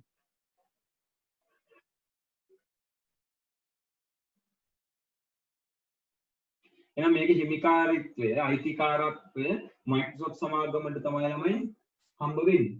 හරි. අපි මෙයාගේ ලක්ෂණ පොඩ්ඩක් ලියමු. මෙයාගේ. හරි අනිත් අයගේ නම් ඕනේ නැහැ. හරි. මෙයාගේ ලක්ෂණ ටිකක් අපි ලියමු. පළවෙනි ලක්ෂණය විදිහට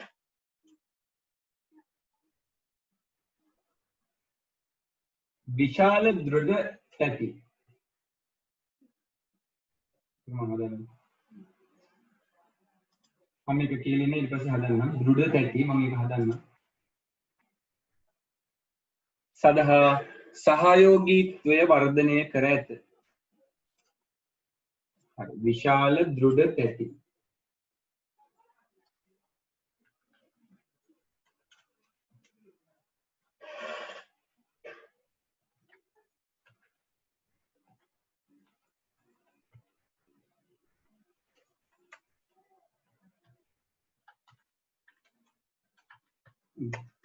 දෘඩ තැටි කියලා ගහ ගන්න බෑනේ.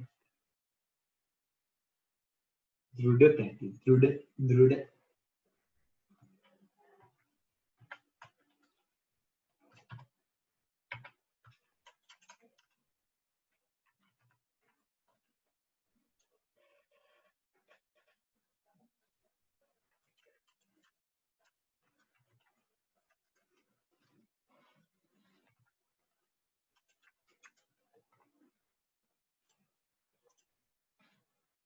DRUද? හරි එක නම් හරි. දැන් ධ්‍රුව කරන්න ඕනේ. ධ්‍රුව කරන්න DRUද? එතකොට එන්නේ වෙනස් විදිහකට.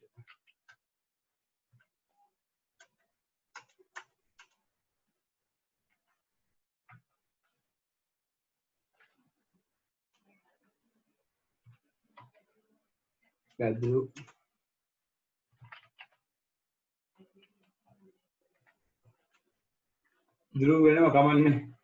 අමුතු දෙයක අමාරු වෙන්නේ වැඩි ටයිප් වෙන්නේ නැති අකුරුනේ. QRU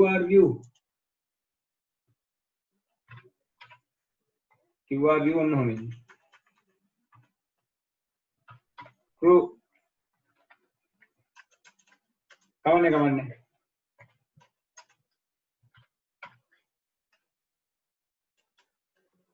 අද අකුරක් දාන්න. හරි විශාල මෙතන එන්නේ දෘඩ තැටි අවයවන්. හරි thank you. තාක්ෂණයේ දිනුනාට සිංහල භාෂාවත් එක්ක ඒක හැප්පෙනවා. ඒත් වැරදි ඉතින්. වැරදි. ධ්‍රුව හරි ඈ.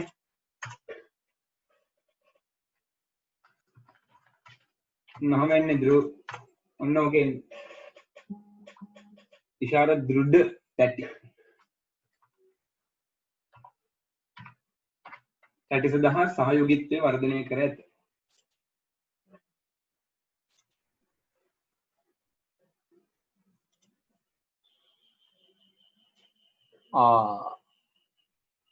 ඇයි ඒ තරිදුගේ මැදින් කොටුවක් වැහිලා තියෙන්නේ? අනිත් අයට එහෙම අවුලක් නැහැ නේද? ඈ? හැමෝටම එහෙමද? ඔව්. මෙතන කොටුවක් වැහිලාද මොකක්වත්? ඔව් සර්. මාර වැඩේ. මට පෙන්නන්නේ නැහැ නේ. දැනුත් එහෙමද? ඔව්.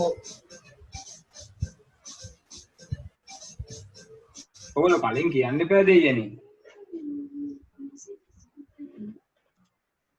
කලින් ඇත්තට ලොකවුලක් තිබ්බේ නෑ. දැන් බලන්න හරිය නැද්ද?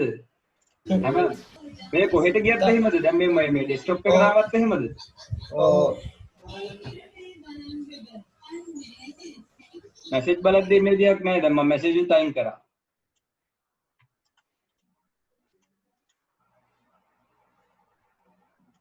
මේක බලද්දි එහෙනම් මීටින් එක කැන්සල් කරලා දාන්න වෙයිද දන්නේ නැහැ. හරි මෙහෙම කරමු. ඉන්න මම ෂෙයා කරන්නම් ආයි මුල ඉඳලා ස්ක්‍රීන් එක ෂෙයා කරනකොට නතර කරමු.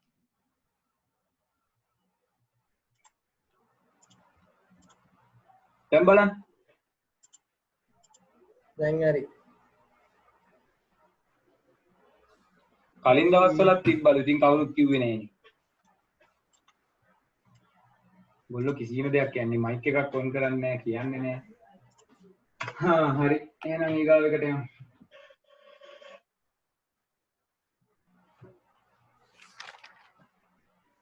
මේ වීඩියෝ එක YouTube දාන්න බෑ ඉතින්. කවුරුත් බැලුවොත් එහෙම පිස්සු හැදෙනවා. අර පිළිවෙලකට ගන්නව නෙමෙයි.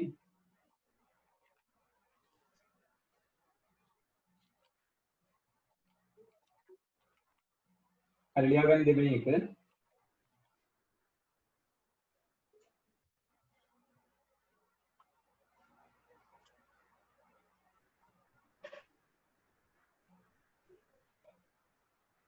දත්ත ගබඩා කිරීමේදී ඇතිවන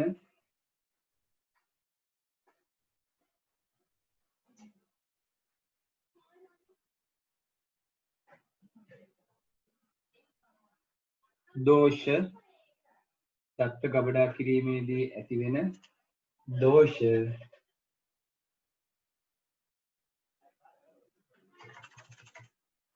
දෝෂ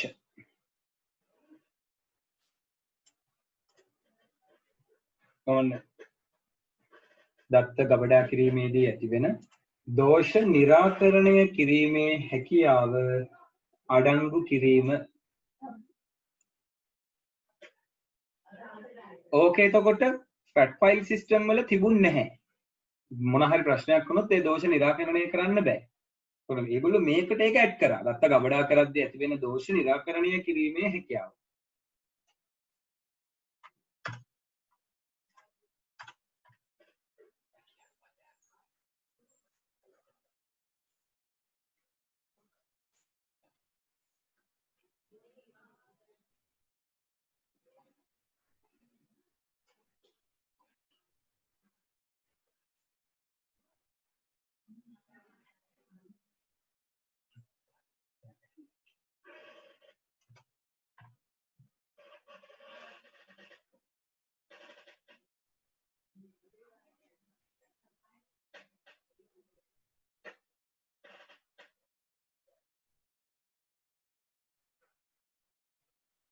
හරි ඊගාව එක ළමයි දැන් මේ කලින් ෆැට් එක ෆැට් ෆයිල් සිස්ටම් එක ළමයි සහාය දක්වන්නේ ඉංග්‍රීසි භාෂාවට විතරයි.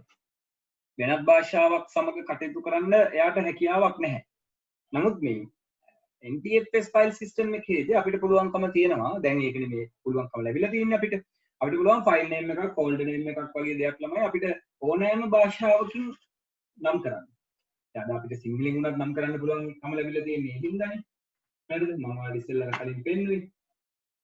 අපි සාමාන්‍යයෙන් මේ විදිහට මේ රේඩියෝ ෆයිල්ස් වලට ගියාට පස්සේ ඔයගොල්ලන් මේ බලන්න පුළුවන් මේවම සිංහලෙන් තමයි නම් තියෙන්නේ. මේ ක්‍රියාකාරකම් මේ සිංහල නම් දැන් මේක සපෝට් කරනවා. ඒක සපෝට් කරන්න හේතුව තමයි මෙයා මේ ෆයිල් සිස්ටම් එක විදිහට NTFS කියන ෆයිල් සිස්ටම් එකෙන් මෙයාව හදලා තියෙන්නේ. මෙයාව නෙවෙයි. හරිද? මේ ෆයිල් එක හදලා තියෙන එක නෙවෙයි. හරිද? මේ hard disk එක. hard disk එකේ ෆයිල් සිස්ටම් එක NTFS වලින් තියෙන හින්දා තමයි අපිට ඒක කරන්න පුළුවන්. හරි. විතර බලා ගන්න පුළුවන් ෆයිල් සිස්ටම් එක NTFS.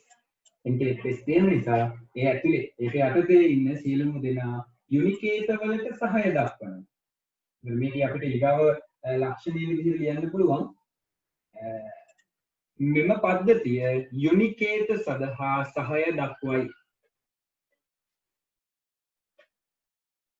යුනිකේත කියවහම ළමයි ඉංග්‍රීසි භාෂාව හැර අනෙක් ඕනෙම භාෂාවක්. මෙම පද්ධතිය යුනිකේත සඳහා සහාය දක්වයි.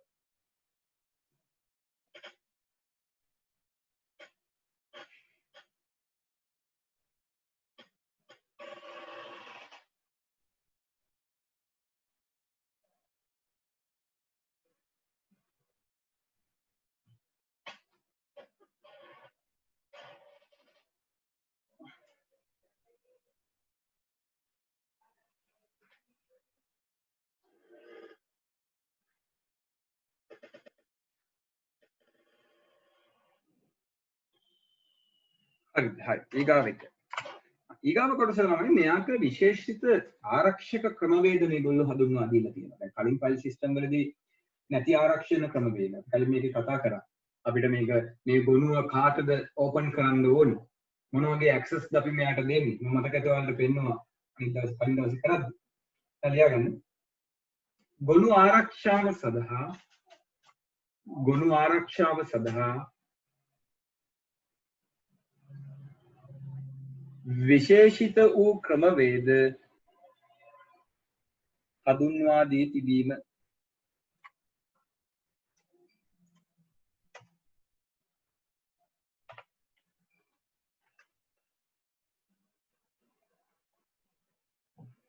විශේෂිත වූ ක්‍රමවේද හඳුන්වා දී තිබීම.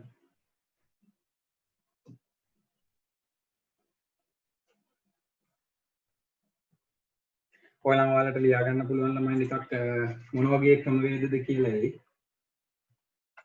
හරිද? මේක තමයි ඒවා. අවසරලත් පරිශීලකයන්ට පමණක් ගුණ වෙත ප්‍රවේශ වීමේ හැකියාව.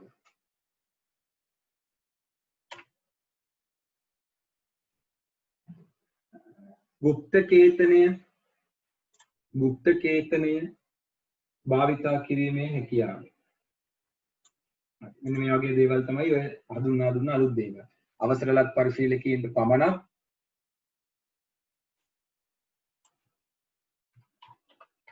ගුණ වෙත ප්‍රවේශ වීමේ හැකියාව, গুপ্ත කේතනය භාවිතා කිරීමේ හැකියාව. গুপ্ත කේතනය කියන්නේ මොකක්ද කියන එක ගැන අදහසක් තියෙනවා නෙට්වර්කින් වලදීත් කියලා දීපු නිසා.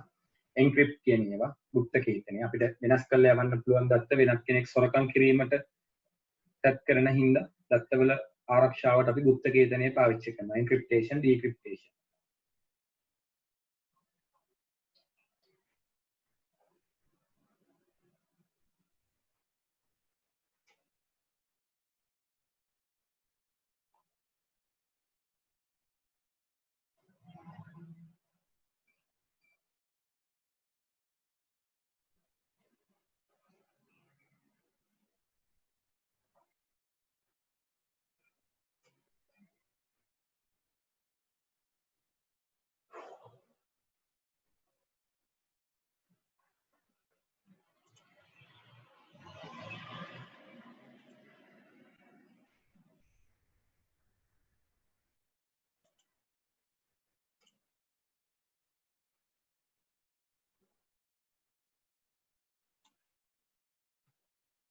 හරි අපිට දැන් පොඩි chart එකක් තියෙනවා. අපි ඒ chart එක හදාගමු.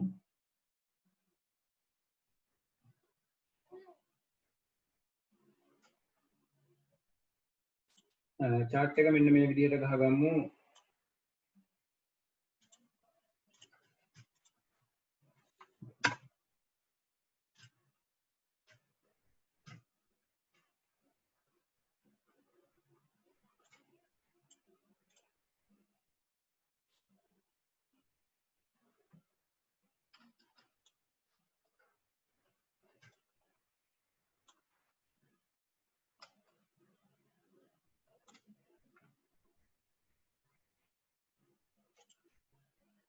හරි මේ chart එකේ මෙතෙන්ට එන්නේ නිර්ණායක කියලා. මෙතෙන්ට එන්නේ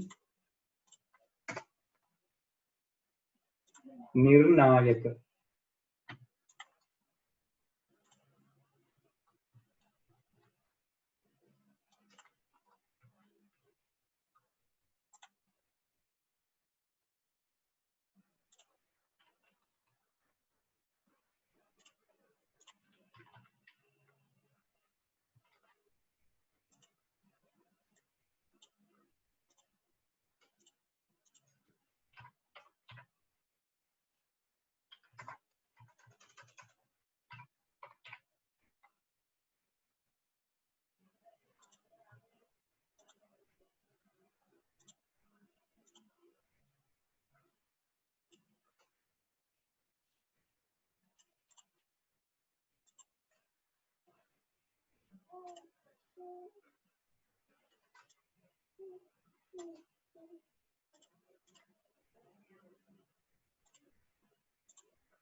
හරිද නිර්ණායක. ඊට පස්සේ දෙපැත්තට දාගන්න ළමයි FAT සහ NTFS කියලා.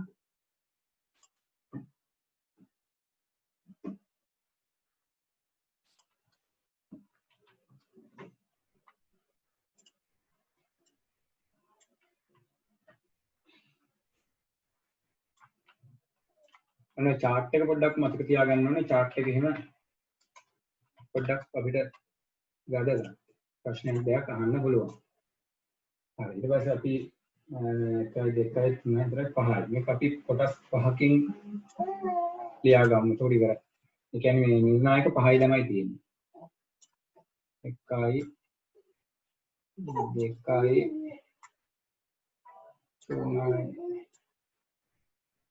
4යි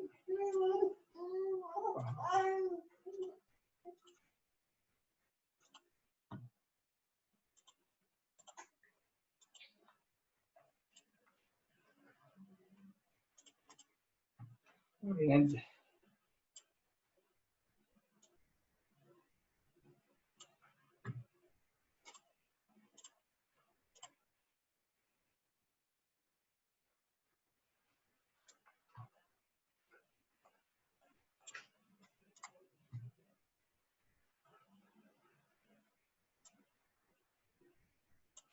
මුල ලියාගෙන යම් පහළට පළවෙනි නිර්ණායකය ගොනු නාමයක උපරිම අකුරු ගණන.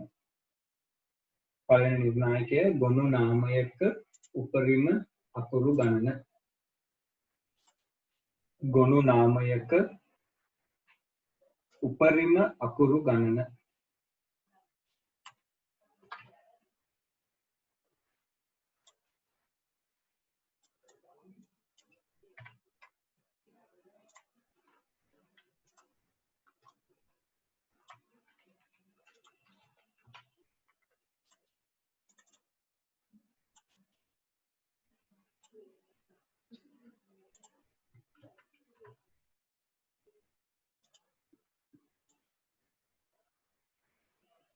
හරි ෆැට් වල ළමයි තියෙනවා 8ක් NTFS වල තියෙනවා 256ක්. උපරිම ගොනුවක අකුරු ගණන. ෆැට් වලින් දුන්නොත් අපිට පුළුවන් 8යි.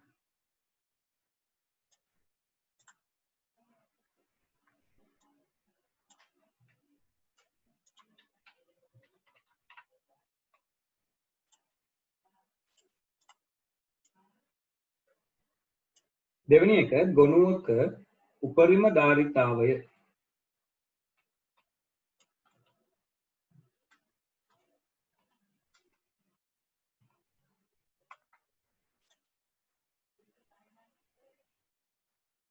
ධාරිතාවය ගොනුවක උපරිම ධාරිතාවය. ජනි අර ගහන්න කොහොමද?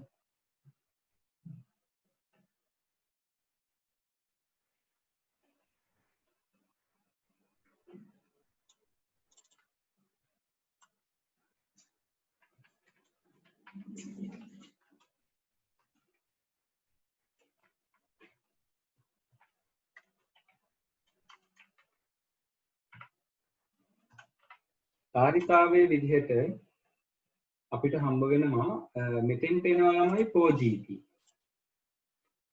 ෆැට් වල උපරිම ධාරිතාවය අපිට යන්න පුළුවන් 4GB ෆයිල් එකකට.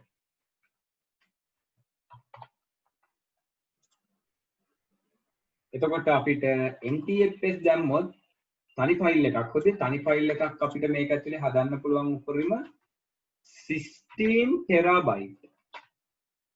16 ටෙරාබයිට් 16ක තනි ෆයිල් එකක් NTFS වල ඇක්සස් කරන්න පුළුවන්. ෆැට් වලදී අපිට පුළුවන් 4GB විතරයි.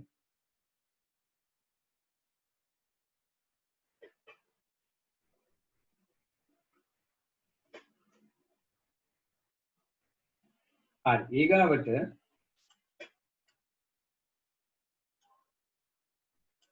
තුන්වෙනි නිර්ණායකය ලියා ගන්න ගොනු හැකිලීමේ හැකියාව.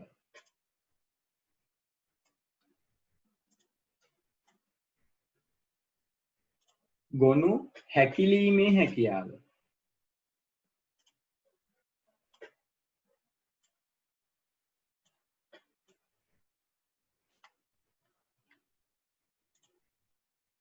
අපි අර ඔකට කියනවානේ සංකෝචනය කියලා. අර ෂිප් කරන්න පුළුවන්, රාර් කරන්න පුළුවන් කියලා මම ඔයාලට කිව්වේ. ගොනු හැකිලීමේ හැකියාව. ඒ හැකියාව ළමයි ෆැට් වලට නැහැ. මෙතන ලියා ගන්න නැත.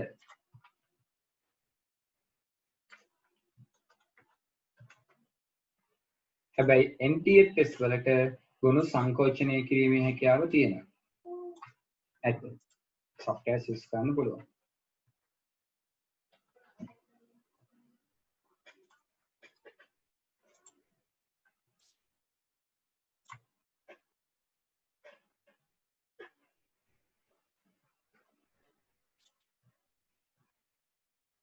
හරි ඊගාව නිර්ණායකය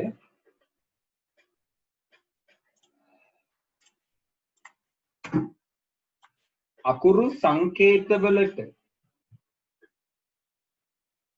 හැරවීමේ හැකියාව. අකුරු සංකේතවලට හැරවීමේ හැකියාව.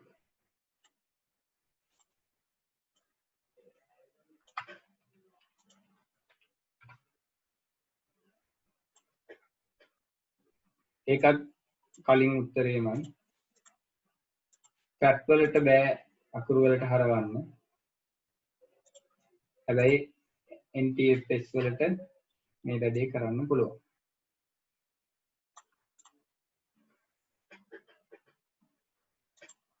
අකුරු සංකේත වලට හැරවීමේ හැකියාව ෆැක්ට් නැත NTFS ඇත. අවසාන නිර්ණායකය පාටිෂන් එකක ධාරිතාවය. පාටිෂන් එකක ධාරිතාවය.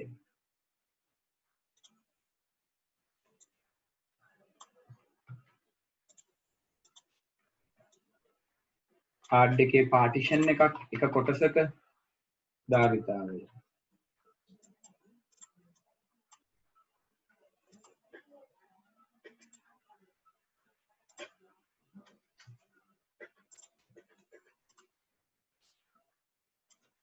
සාමාන්‍යයෙන් පාටිෂන් එකක ධාරිතාවය ගැන කතා කරනකොට හાર્ඩ් එක බෙදනකොට අපිට ළමයි ෆැට් වලදී අපිට එක පාර්ෂන් එකක් උපරිම හදන්න පුළුවන් GB 32කට. ඉතින් ඒ කාලේ ආවේ ළමයි පොඩි හાર્ඩ් නේද?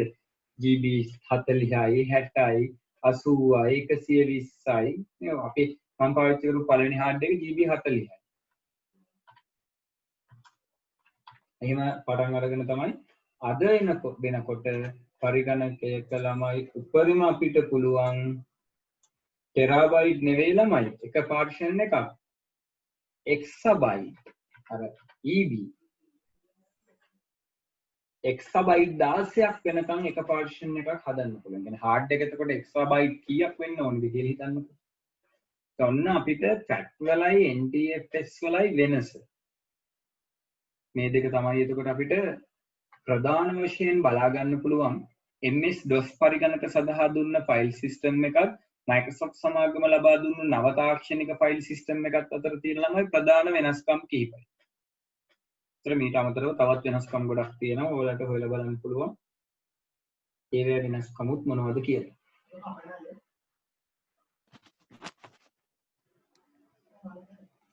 අපිට මේක ගොඩක්ම ඉතින් ගොනුම තමයි කතා කරන්න තියෙන ළමයි OS එක. ඉතින් තරම් අපිට මේක ගොනු වලින් හැදිලා තියෙන්නේ. ඉතින් මේ පාඩම ඇතුළේදී අපිට ගොනු කළමනාකරණය මාතෘකාව ලොකුවටම තියෙනවා. ඊට දෙනවා ක්‍රියායන කළමනාකරණය. ඉතින් ඔන්න ඔය මාතෘකා දෙක තුන තමයි මේ මුළු පාඩමම නිර්මාණය කරලා තියෙන්නේ. හරි. ඉතින් තාම මේක ඉවර නැහැ. ගොනු කළමනාකරණය කියන කොටස ළමයි තව එක දවසකට තියෙනවා. තව එක දවසකින් ගොනු කළමනාකරණය කියන කොටස ඉතුරු වෙලා ඊට පස්සේ අපිට ක්‍රියායන කළමනාකරණය පටන් ගන්න පුළුවන්. දැන් කොහොමද ඉතින් මෙහෙම යනකොට ඉස්කෝලේ පටන් ගන්නෙත් ලබන මාසේ. ඒ කියන්නේ අපිට මේ මාසේ සහ මුලින්ම වැඩ කරන්න පුළුවන්කම ලැබෙනවා. ඉතින් ලබන මාසේ ඉස්කෝලේ පටන් ගන්නවා කියන්නේ අපිට ලබන මාසේ දැන් ටියුෂන් නම් මේ මාසේ පටන් ගනි. ඒ වුණාට මම එහෙම ලොකුවට බලාපොරොත්තු වෙන්නේ නැහැ ඉතින් දුවන් එන්න. මොකද ළමයි තේරුමක් නැහැ නුගේ ගොඩ වගේ නා. අවිසා වෙලේ නම් මට එන්න පුළුවන්. ඉතින් ඒ පටන් ගත්තත් අපි මේ මාසේ ওই විදිහටම ඔන්ලයින් පුළු වැඩ ටික කවර් කරගන්නවා. පටන් ගත්තත් ඉතින් මම එනවා. ඒ ආවත් ඕගොල්ලන්ගෙන් මොකද අපිට ෆී එකක් ගන්නෙ නෑ මම කොහොම. හරිද? ඒක සතියකට දෙකකට පන්ති එන්න කියලා ඒව කරන්න බෑනේ. ඒතර අපි මුල මාසේ ඉඳලා හරියට යනකොට අපිට ඒ මාසෙම යන්න පුළුවන්. ඒතර අපි එහෙම පන්ති පටන් ගත්තොත් ලබන මාසෙ ලේටික් කරමු. ඒතර මේ මාසය ඇතුළත අපි මේ වැඩ ටික කොහොම ඉවර කරගමු. හරි ඔච්චරයි තියෙන්නේ. එතකොට 21 අයට මම පේපරයක් දැම්මා. මට මේ පේපරේ කරලා එවන්න ඕන ඉක්මනට. 26ට පේපරේ දැම්මා. ඒක ටිකක් අමාරුයි 26 ගේ පේපරේ. එතකොට දෙගොල්ලොම මෙතන ඉන්න හින්දා මේ කිව්වේ හැකි ඉක්මනින් මේ දේවල් කරලා පිළිවෙලට ලැබෙන්න සලස්සන්න. හරියට හොඳ කොලයක ලියන්න ළමයි පන්තියේදී සාකච්ඡා කරනවා. හරි එහෙනම් මේ කොටස් ටික මෙතනින් ඉවරයි. ඉතින් 4 වෙන විනාඩි 10ක් තියෙනවා. 4:00ට තමයි ටයිම් දාලා තිබ්බේ. ඒ වුණාට අමාරුයි. මේ ඇති අදට. හරි මොකුත් ප්‍රශ්න